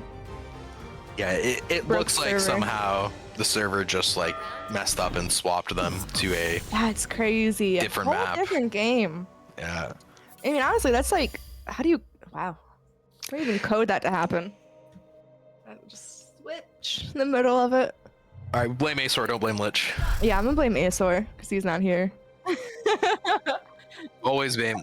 Yeah, when in doubt, blame Uh-huh. Aesor. Does this get added to the iceberg now? This is 100% in the iceberg.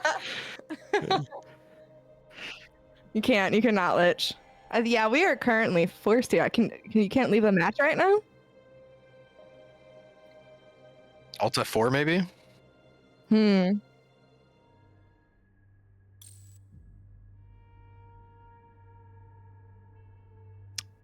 Yeah, we might need to leave and restart the whole thing. At least start a new custom room, because this one is obviously not the one. If they coordinate their profiles, this wouldn't have happened. Oh, true. Should have had the matching banners. I'm gonna blame that too. Aesor and the lack of matching banners. Pull it together. Huh? Mission Oh. complete. Okay, good. Okay, so that match is done. Maybe? Got Yeah, so apologies for the delay. We'll we'll get back when we're on the right map, and yeah. probably gonna restart it from 0 because there's no real way to match medic, I don't think. So Yeah, I don't think so. I guess Gundam and decided it did was end gonna- mid round, and the round was definitely not over. So I you can't give it to know. one or the other. It's gonna have to be a full run back. Mhm. So everyone got a sneak peek at comps. I wonder if there'll be any changes now. Yeah. Right, yeah. How hard can we metagame this? Nah, if I'm running the exact same comp, like Weeball, like their name. It's true. I mean, they're gonna ego Up to it. their namesake. Mm-hmm. All right, they're still figuring out exactly what they want to do here. Yeah. Thank you and for everyone hanging out and witnessing this historic moment with us. Saw it here first. Whole game change. Yeah. Never forget FOE Ball versus Serenity. Mm-hmm. Hashtag never forget. Oh, we got an update on the losers bracket. Can we take a look at it?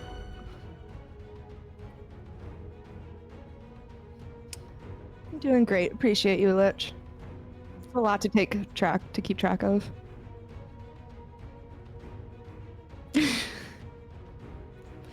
Okay. So, looking down at the losers bracket while we get the Serenity and FOE ball back in order, it looks like Big Hero 6 was able to beat Rest Renegade. So they will be facing off against Grok Esports. That's gonna be an exciting match. Big Hero 6 versus Grok Esports. Like, I'll want to see how that one ends up because we saw both of these teams and neither looked bad. So 100%. definitely excited to see how they match up. Not to say though, the other matches wouldn't have also been entertaining, but definitely excited for that one in particular.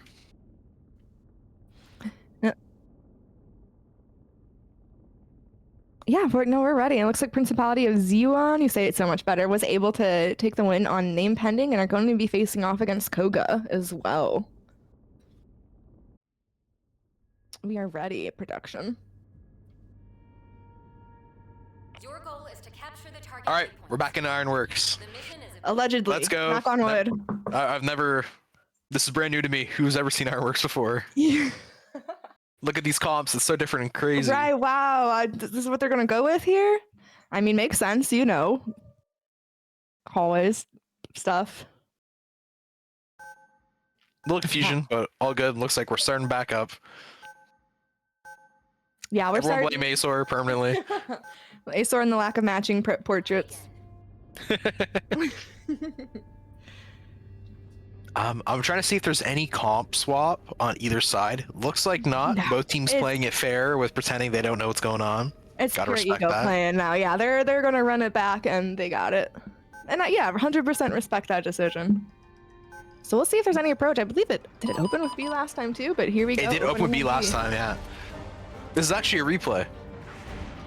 Yeah, exactly. Yeah, replay. Look at, they're all going down this hallway No, again they're as not, they're well, but nope, Classic. they're playing it a little differently this time. They Yeah, know no- not to give comp. Right, by the, yeah. Sanowo They did, Mahiru they- combo in this hallway, and Grim Oh, actually no. gets the first pick. And Grim. he goes down. Yeah, he got excited. He saw the payload go down. He's like, I'm gonna go in there and make sure it's secured. I mean, it's a fair 1v1 trade right now as they are fighting over the extension. It looks like FO Ball does have a little bit of height. Droid drops to try to get a pick, but it's going to get punished for it. Saz comes down to help his teammate as Moon and Zara are able to find 2-3 picks on the side of FO Ball. Wow.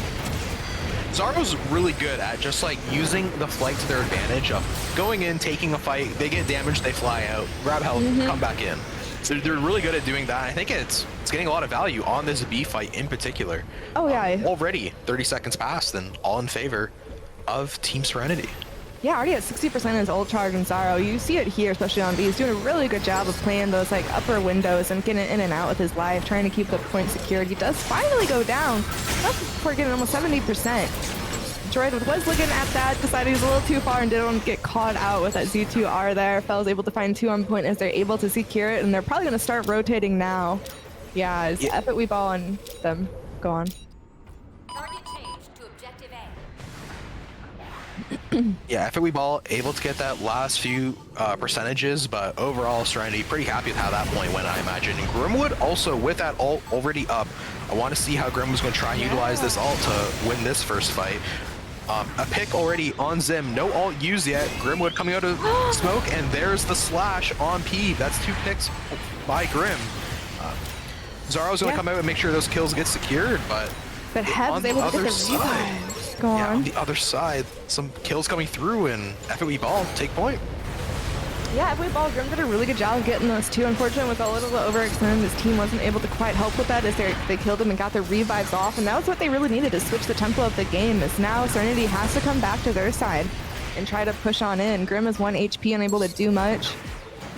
Keep trying to deny that health pack. Oh, Huge mistake from FAW Ball there. RX Moon just creeps on point as a gym and is able to take it, and now they're just going to jump in, throw their lives at it to contest point because they're gaining percent this whole time. Zaro uses their ult, hits 2, gets a kill. Kashian in response uses Dom ult, but you are not capturing this point back, so not too sure about that ult because this is definitely going for Serenity. wow, yeah, Serenity locked in. They said, okay, we know what we're dealing with, what we need to adjust for, and they are doing what needs to be done right now. The only, yeah, Moon didn't even have to use an ult. He just was a little guy. He said, I'm a chill little guy. I'm gonna chill here, and they let him have it. Yeah, chill little guy just walked on point and won the point for his team, but meanwhile, Hebai just shotgunned RX Moon in the face, so chill little guy's gone. Yeah, he's gone. He didn't appreciate In the that. meantime, Smoothie King off on an island on his own. I think he's gonna probably go down here. Oh, actually with the axe he gets the kill, but he's traded.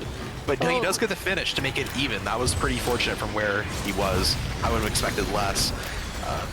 Points gonna unlock now. Neither team able to get on right away, but here they are. The gym mine's on point. Will they get some kills? Deny the space? Not looking like it.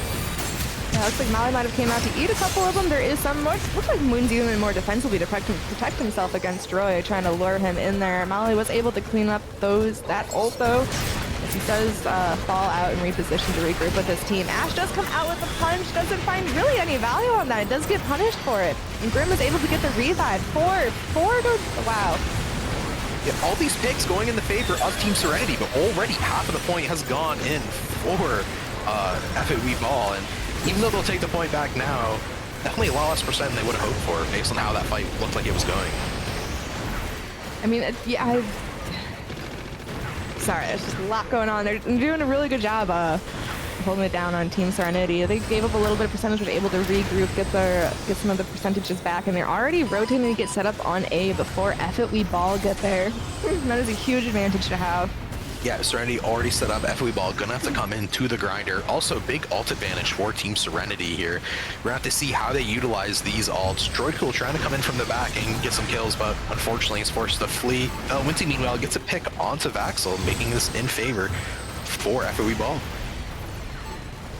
Yeah, looks like they're pretty even. Both Dom Troopers do go down right now. It does hurt that Vaxel does have their ults.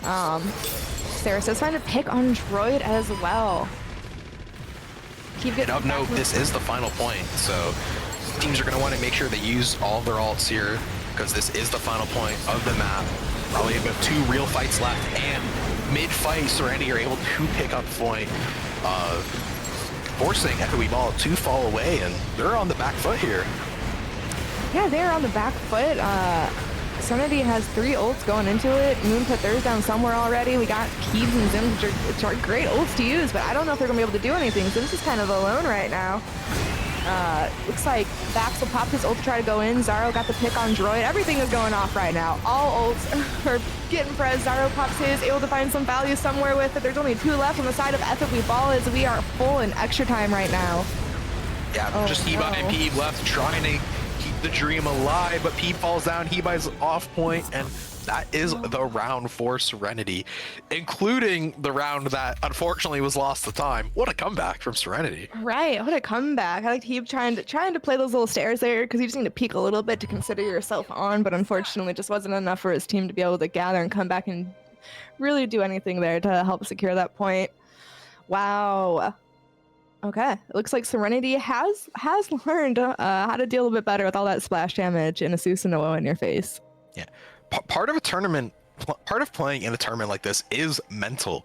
Like, there is like a very real mental component in these games of things don't always go right, things aren't always entirely fair, and if when there is a tech issue, you like lose your cool and you fall off a little bit, get upset, and then potentially start playing worse, like that is a part of the tournament, and oh, yeah, you're gonna lose games because of it. And it looks like FOE Ball maybe got a little bit shook by the tech issue and might have made a few more mistakes than normal.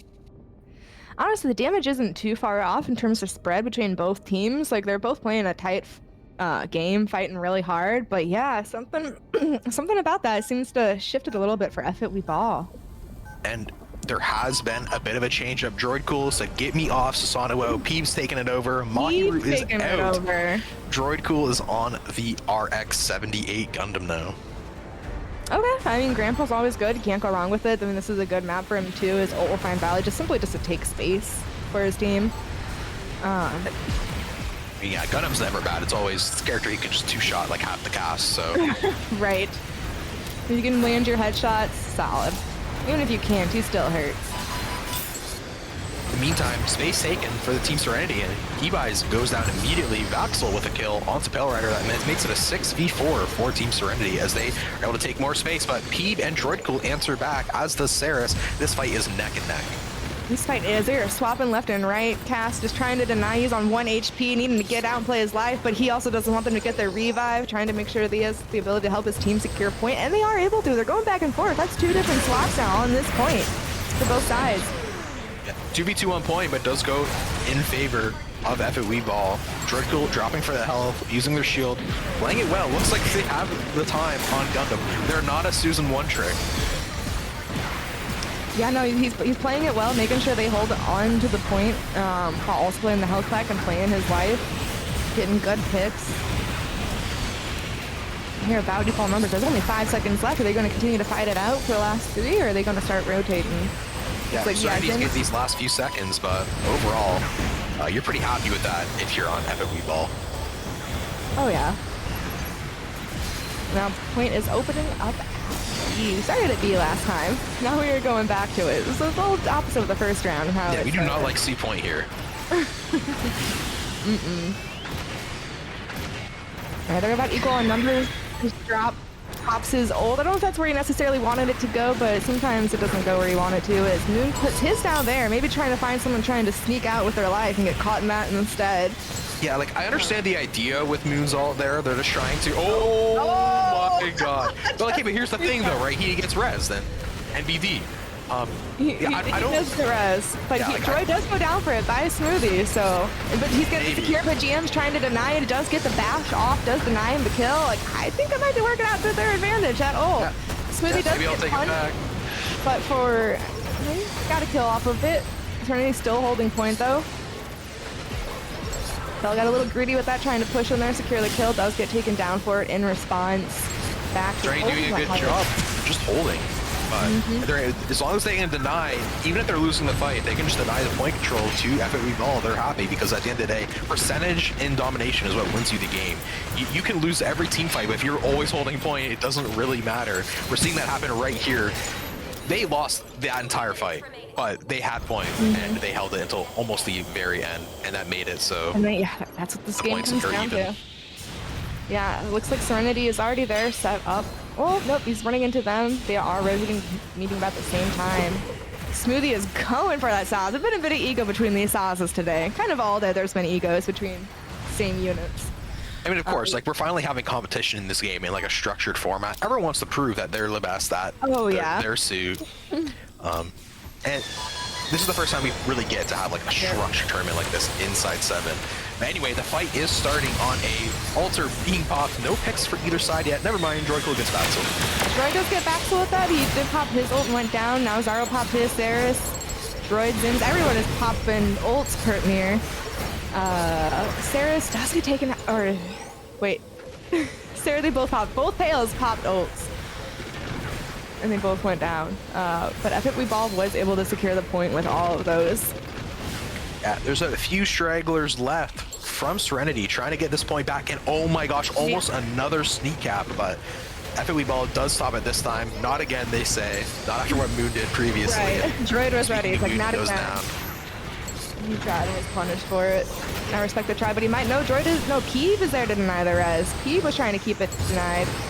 They are able to get about 7 seconds left of this, a little bit of tick. At this point, yeah, you're going to start rotating. They're going to punish at size for his positioning as they move on over to B. Yeah, we hate C here still. No C point. Just B and A back and forth.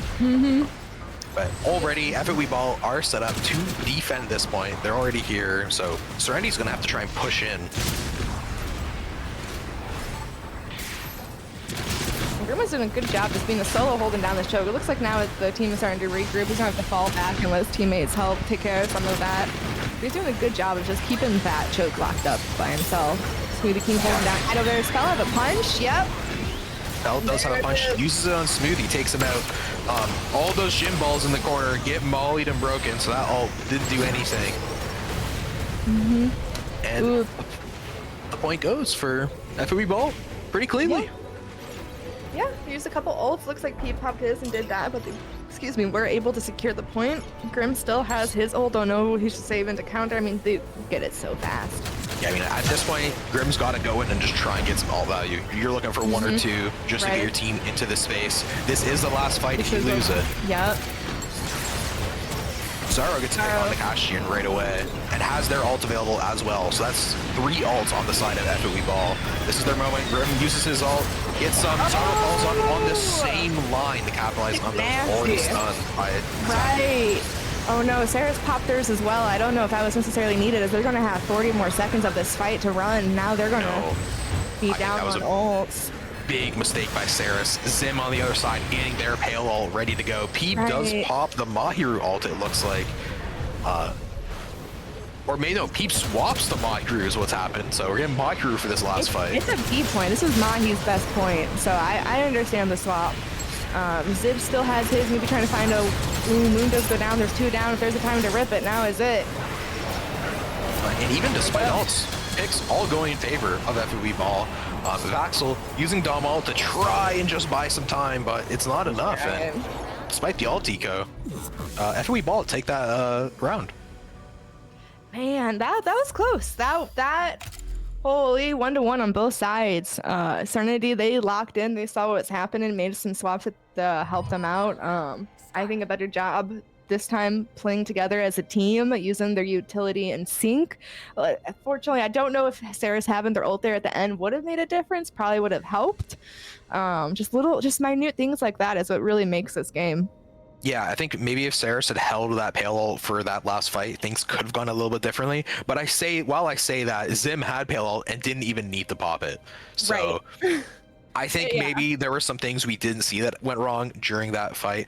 Looking at the scoreboard now, Fel, Winty, and Zaro on the Ashimar leading the damage charts. Yeah, they've both been playing this this whole map almost perfectly, just utilizing the corners, the spaces that they have to fly and like shoot at and then get away from. Just being really obnoxious here. Saris and Grim also holding it down. We saw Grim doing some sneaky flank stuff, or that was, I think, in Blank, but Grim was doing good stuff too, also finding some great value there on Z2R. Blank a couple games ago also was doing some sneaky stuff on Z2R. I love Z2R, he's so much fun. Yeah, Z2R is pretty great. Looks like trying to bait into that hall, I think we ball. Now they're back on that Susanoo, but... And Grim went on the further flank because Droid has been going around the left side, and Grim was like, no, I'm going to meet you over there and make sure you can't keep doing this to us. Yeah, Serenity did not bite on the bait here. Working out pretty well for them. Moon and Axel getting picked, although a res from Velventy makes it a 6v5. This is still winnable, but... Oh, and in the meantime, even though they're down a player, Bucket We Ball takes point. Yeah, they're able to secure the point. Smoothie is down, Fella's down, they're equal on numbers. He's able to secure that kill. It looks like they're fighting over in the height over there right now. It's just such a tricky area to be. Saris does go down on point. Oh, Heb is so weak, but Grim does get punished for it. Yeah, that was a really great cap. They realized they were down players, and instead of just trying to win a losing fight, they just took the required space to win, forced Serenity to kind of get out of position and try and stop the point capture, and I think that led to some mistakes that FAW Ball capitalized on. 100% now, 15 seconds left. You gotta decide how long you're gonna stay here. You're gonna fight till the end. If you think about start rotating right now. Like 7% charge isn't quite worth it as it is getting into position on A and making sure that's secure. It's like Grim does go in, able to find a kill with it. They are starting to rotate. Grim's gonna meet him on the backside as... Yeah. Go on. Yeah, we're not going to see ever, but Grim also, off of that kill, very close to their ult. So Droid Cool's just thrown theirs, but RX-78 ult is not as impactful as... Smoothie shoots it down though. Yeah, And Smoothie Droid does goes break down it. for it. Fight's going back and forth, but Grim still has their ult available. I want to see them try and use this here. Fell popped theirs off in the back line, was able to get Saris, but is unfortunately unable to confirm it as he does get punished for it, and 3 are down on the side of FAW Ball as Serenity does secure this point first. Yeah, Grim didn't even need to use the ult there. Going back to the res there was great. Just meant you had that player advantage coming to this fight, and didn't need to waste resources that you don't have to. And we still now have a Zaku ranged ult ready to go. That Sazvi might be on the receiving end of it. They might be. If I'm Z2R, I know I personally love taking out a shield unit, but we'll see what he elects to do with it. He was... Sorry, I thought I heard. There it is. Grim popped his ult. Not sure on what. Saris Zaro confirm a kill. Falwinty gets Droid back up. Heb is probably what got used on. He is down right now. Moon goes down. Droid is down there on the bottom. Oh, they're able to get the confirm as Droid goes down. But all this time, Serenity's been getting the point, so even if FAW Ball do take some space back and potentially win the fight, the point's gone all the way in favor of Team Serenity, and they have 4 ults up here.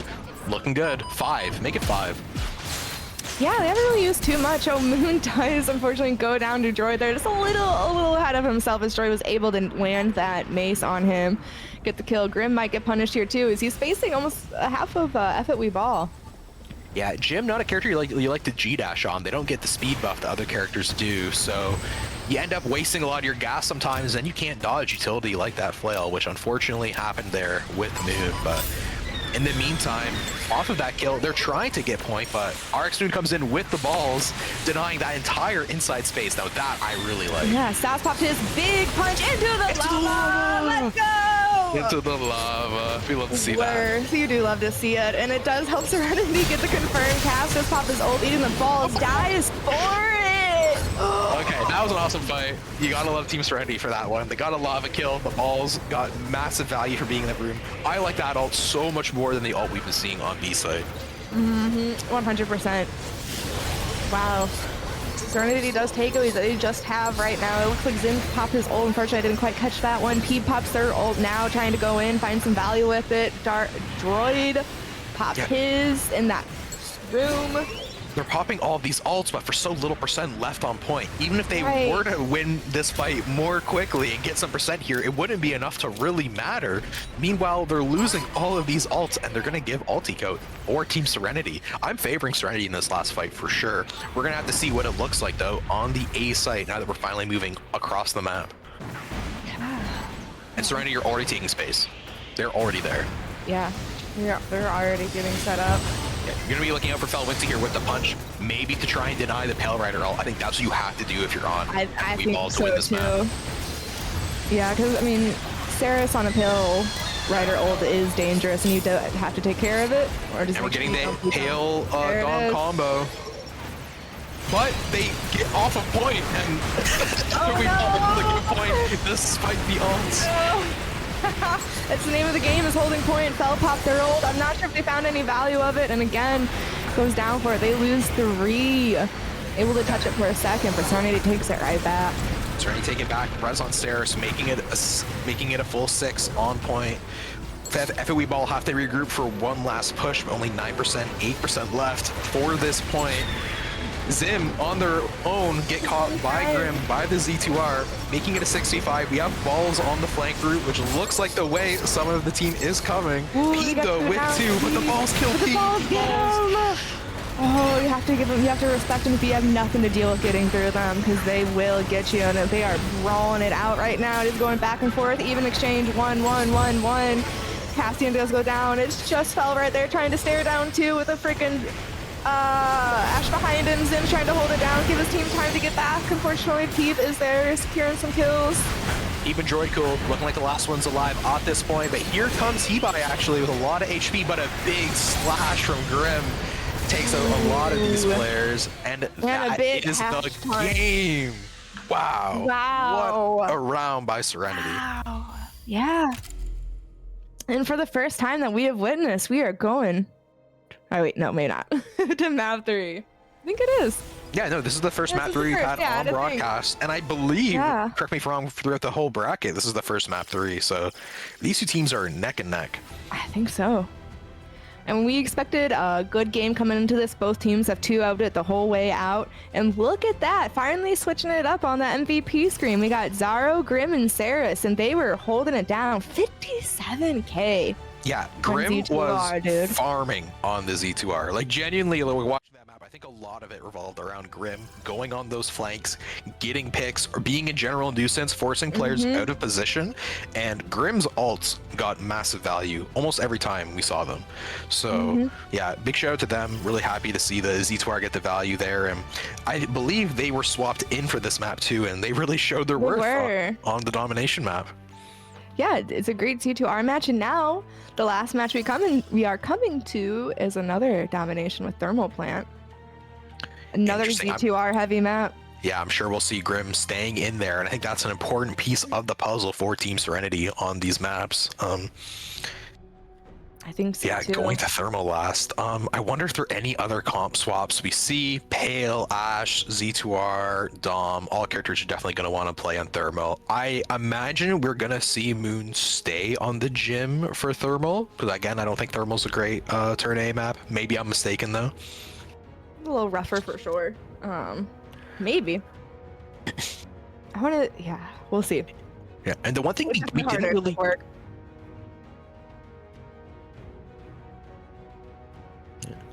Right, doable but tricky.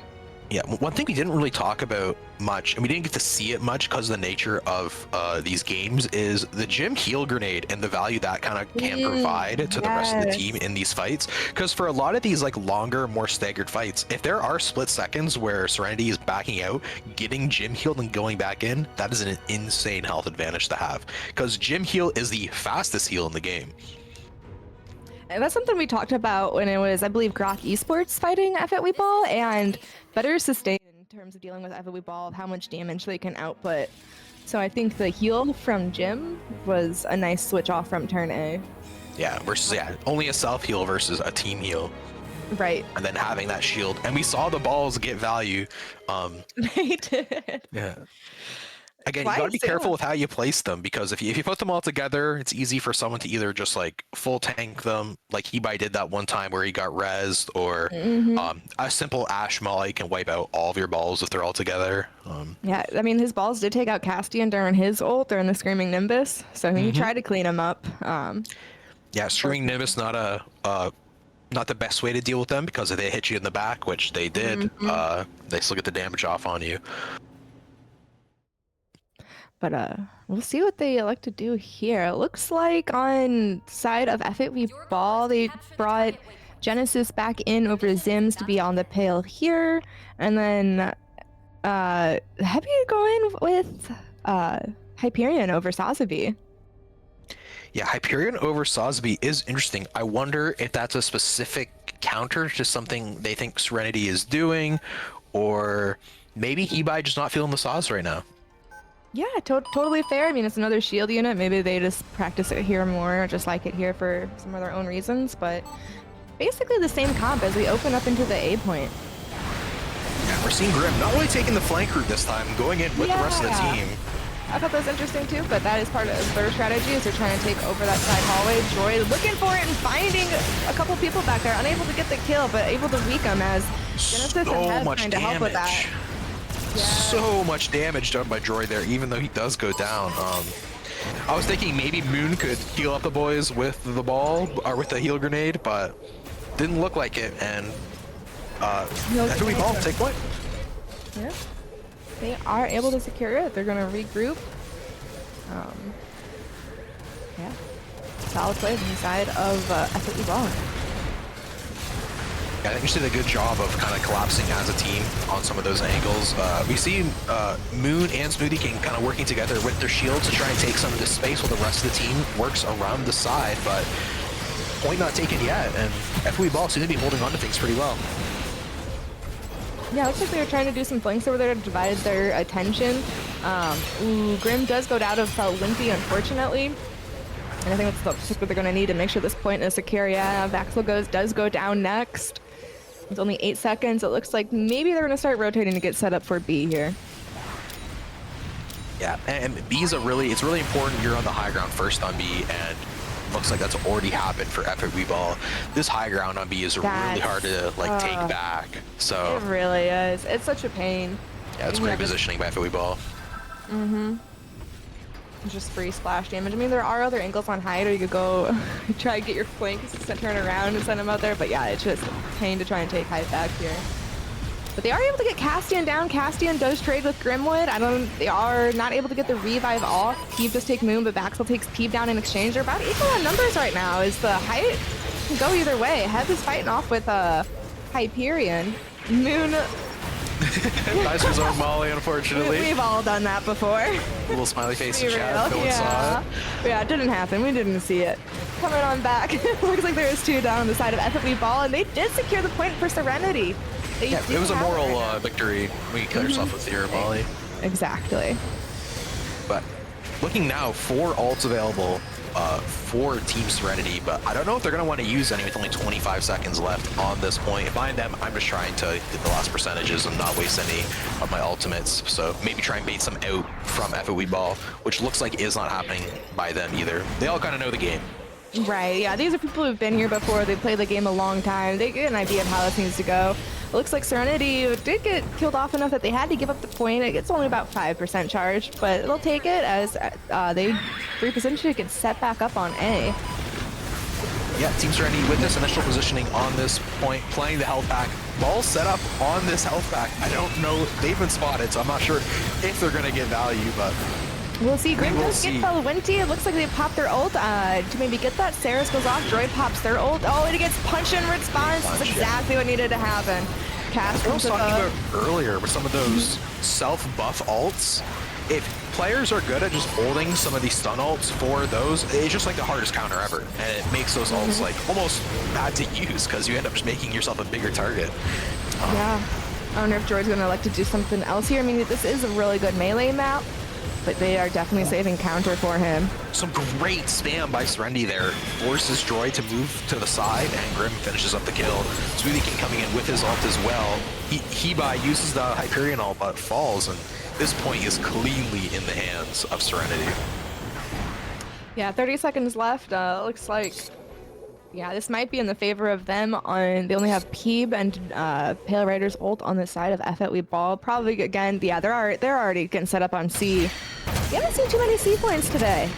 No, not too many, but Felwinty also build the Ashall here, so you've got a few ults to work with on the side of F at We Ball, but slowly gaining on the side of Serenity as well. They are fighting over this space. No one wants them to have it early. They're fighting on C when A is still that's active. for Pop's ult. Yeah, Pop's ult, even though C hasn't even opened up yet. I mean, it's time to get ult charged. And this point, if it goes to here to overtime, can stall for so long, just with trying to clear bottom and height. Oh, you can have a 5-minute overtime here. Absolutely. Grim takes out Castian, but falls themselves, and Castian's gonna get res, so looks like this fight's ended in favor of F at We Ball with them holding on to C point for now. They're gonna be able to grab it when the point opens up. Moon's trying not to get staggered, and he's done a pretty good job, it looks like. Yeah, good for him getting that. On to Droid really Cool. close. Opposite of staggered, he staggered the other team. Right, and he gets the kill. He said, I'm a little guy, come at me. Balls all over the side health pack. It's actually huge, totally denying that usage for the other team. That's gonna catch someone, I am sure. Yeah, so Genesis is about to go out. Unfortunately, a little weak. Moon does go down as well. They are trading right now. Droid is chasing Grimwood down, making sure he doesn't get back up. Bax and Zaro find 2, find 3. They're about equal in numbers. Smoothie is holding height right now. The FOE Ball has to drop below and hold that point until his team can get back. Droid just has to play his life right now and stall for as long as he can. He's doing a great job, though. Smoothie King doesn't want to drop into Susanoo, which makes it's a scary fight to take, but he has to. Yeah, but Droid's just taking point while he doesn't, so look at this. They only finally swap point this late when they had control for so long, it felt like. Great stall on Droid, making sure he lived underneath for as long as he could. It's risky as Sal's dropping down there, but you need to get that point to your side. And they do a good job of doing that. Oh, I think a little bit of a mistake there. I'm pretty sure someone could have touched. Yeah, I think someone could have touched, and I forgot that that's really the objective of the game. It's not team deathmatch. It's not this game. And Start.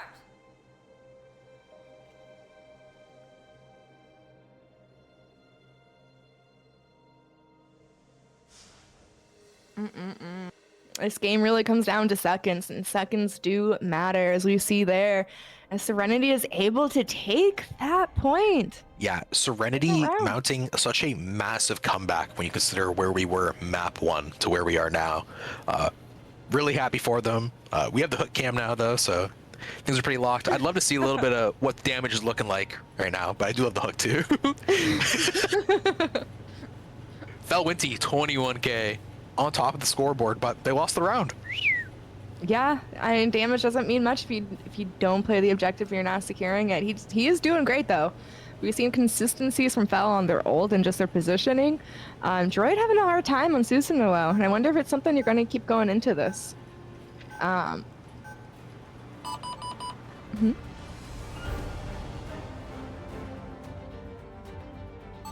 you don't see that too much where there's more Destiny winning the point, but it's still possible as we open up again into A.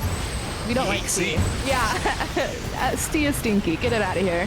Interesting to see Ebi sticking on that Hyperion. They go down very low, but they're able to get health back. But Yeah. I wonder if the health pool difference is playing an effect here, just not having that Saws to be able to tank. Maybe, but they are able to secure 3 different kills on the side of Serenity, and FOE Ball is able to take the point first.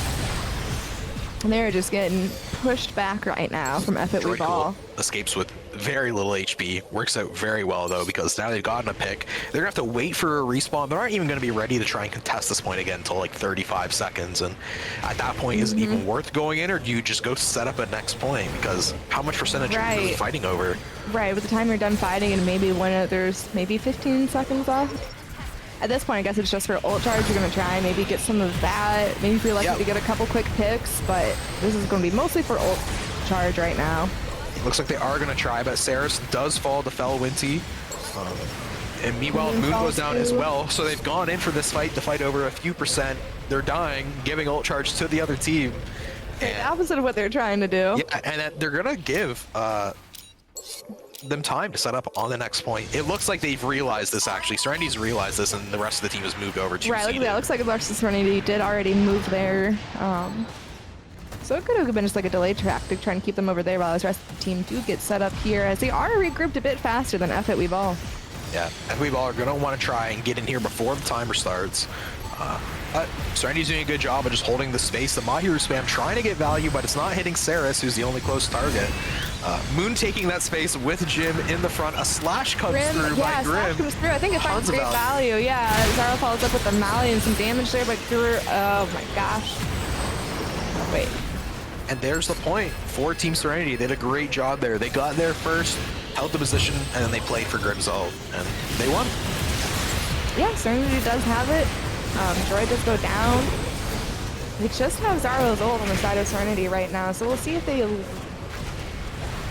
end up trying to do here. Oh, and there goes Zaro's ult. He Yeah, saw Zaro something used he their ult. wanted.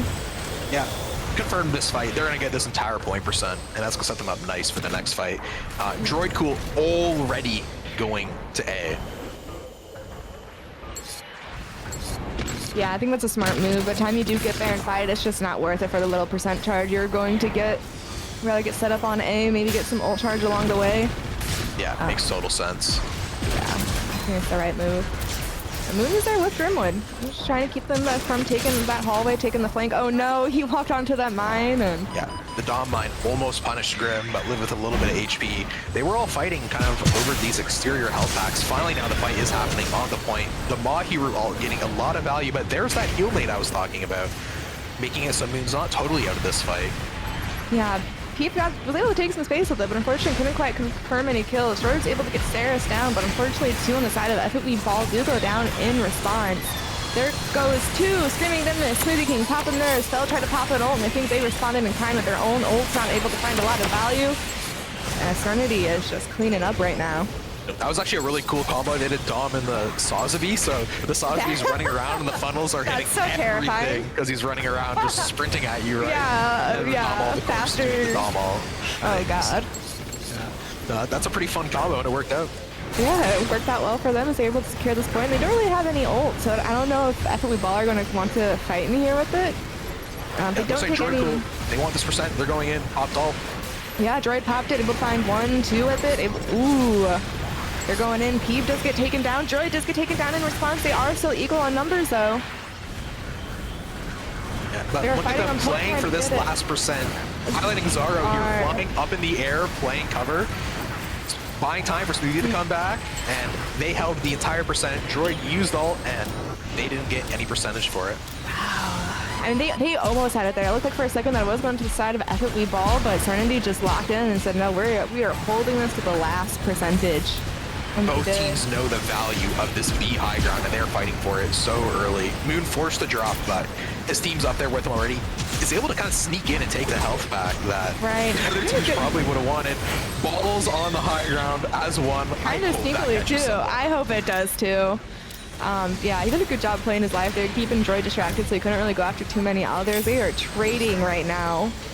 No, Fel went to use. Oh, he doesn't use his molly. Oh, but he stepped off in the... Ooh, Serenity almost capped it as Droid stepped off. I don't know. His teammates are there to help Barry secure it. Smoothie does go down. Grip does find a pick on Genesis in the back. Moon takes height over again, but it is FFB Ball's point. And Moon's kind of alone. It's just him and Saris there right now. There's Grim on point. 2 HP in a dream. No, and we're seeing this again where the fight is like still going on, but someone just kind of runs in Cap's point, and then it doesn't get like contested, and that's a lot of free percent for FFB Ball on this last point of the round. Genesis pops ults. He's off fighting right now. He is on height, looking for some kills, fighting with the down trooper up on there. Grim pops his ults. Does able to secure a kill on Peeve. Peeve gets him back in response to the last time it splashed. Genesis does go down. Doesn't get too much value out of his ult as they are able to swap it. Smoothie pops his ult now. Oh, punch though. Big punch! From John Winty. Hibiana comes in with the Hyperion ult too, boost trying to ult. make sure. Oh my god, they popped 2 on that, and they both were denied because of it. Sayers pops ult to make sure, said, you're not taking this back. Fel tries to get on, but it goes to Serenity. Team Serenity. Oh my god, what a comeback into this Wow. series. And they win the final map 2-0. Yeah. Congratulations to them. Game. I want to see who the MVP is for this one, decided by the game. Yeah, Grimwood. I think that's correct. Deserved. No. Yeah, they've Grimwood. been putting in the work. Yeah, Grimwood on these domination maps, making Team Serenity scary. Sazvi doing Saz things, just being a tank there, absorbing the damage, trying to protect his team, doing a great job of protecting. I actually want to point out that on that last fight, what happened there is that punch hit Smoothie King, but Smoothie King stayed alive, and that whole time he was alive, his funnels were active, peppering the entire enemy team while they were in that last fight, which is actually like, it probably didn't decide everything, but it shows the value that Sazvi and his funnels have when he's just still alive, right? Yeah. Good job on the time on the side of Team Serenity. They pulled it back together. They coordinated their movements. They started playing together. Their ults, again, were well coordinated there. Wow. Yeah, what a fantastic series. And with that 100%, I mean, both of these teams were already confirmed for the tournament later on in October by hitting the winners final, but yeah, no, still what a great match we had there. Even though there are not too much real stakes for it, that was a really entertaining match. Yeah, it was definitely entertaining. Both teams are 2-0 coming into this. We knew it was going to be a fight. I honestly thought we were going to, well, they didn't really do any bomb maps, but if they did more, that it would be held to just maybe one plant. And they went 1-1 on a map there, and it was fun to watch. Yep. Now, I think now we're going to be moving into a bit of a break, but after that, we're going to have a match in the lower bracket. So exciting to see which of these teams stay alive and are able to compete to still try and go to the next tournament. Yeah, stick around. Thank you all for being here.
wrapped around your soul with no control.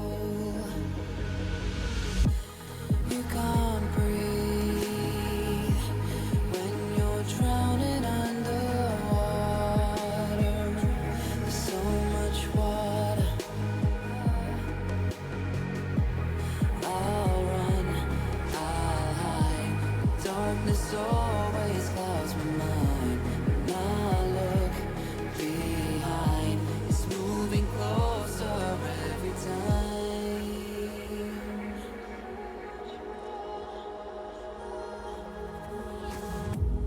I can't pretend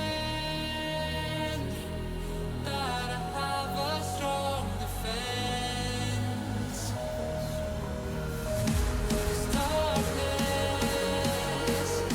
my old friend. You get me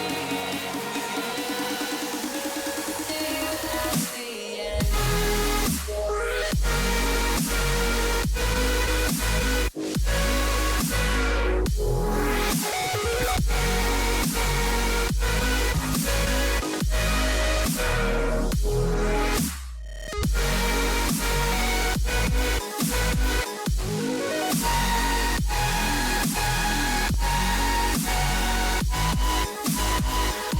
At the end.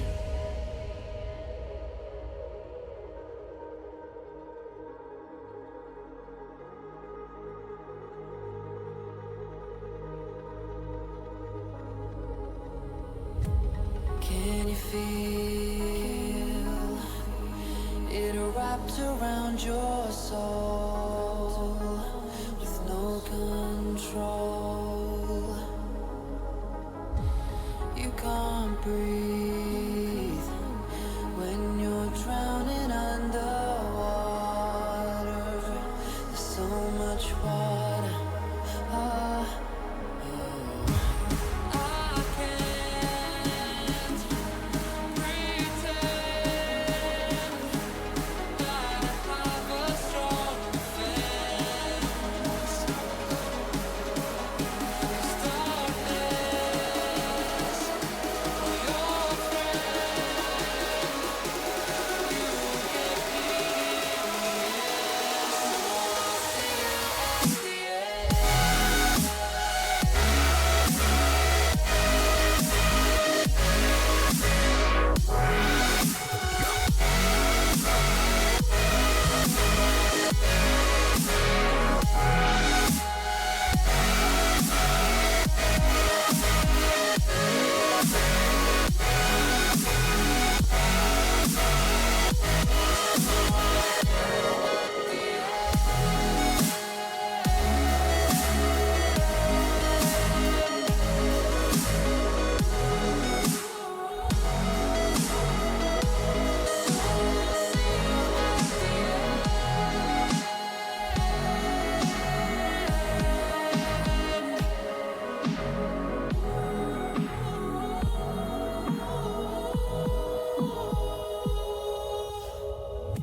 Yeah, now you got me out in the deep.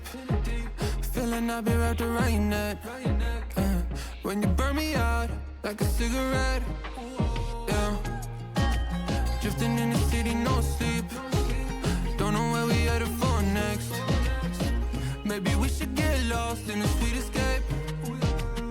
You tease me and you touch me. I'm going crazy about it. Keep saying that it's nothing. So tell me what to do. I'm losing all my cool. Feeling like ain't nobody else around us. Ain't nobody else around us. Got me breaking all my rules.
take me back.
Time is a killer, and I'm with her once again.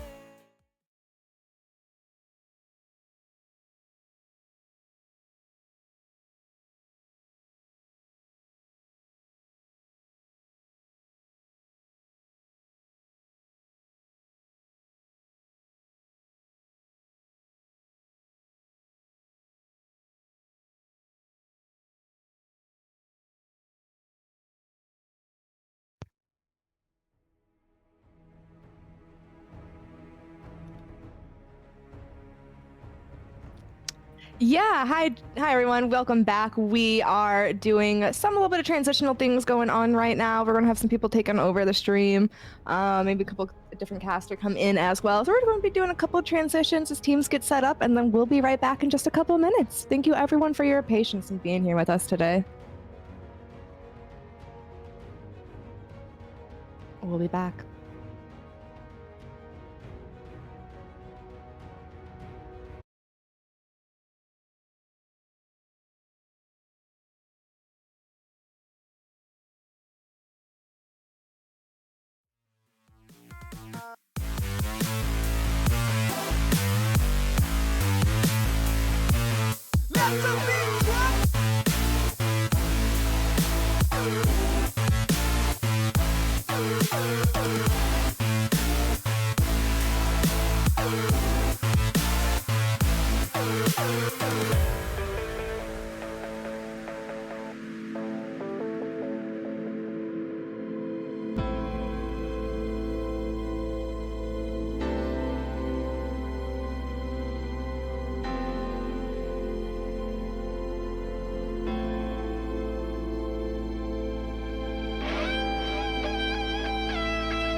Was in front of me the whole time.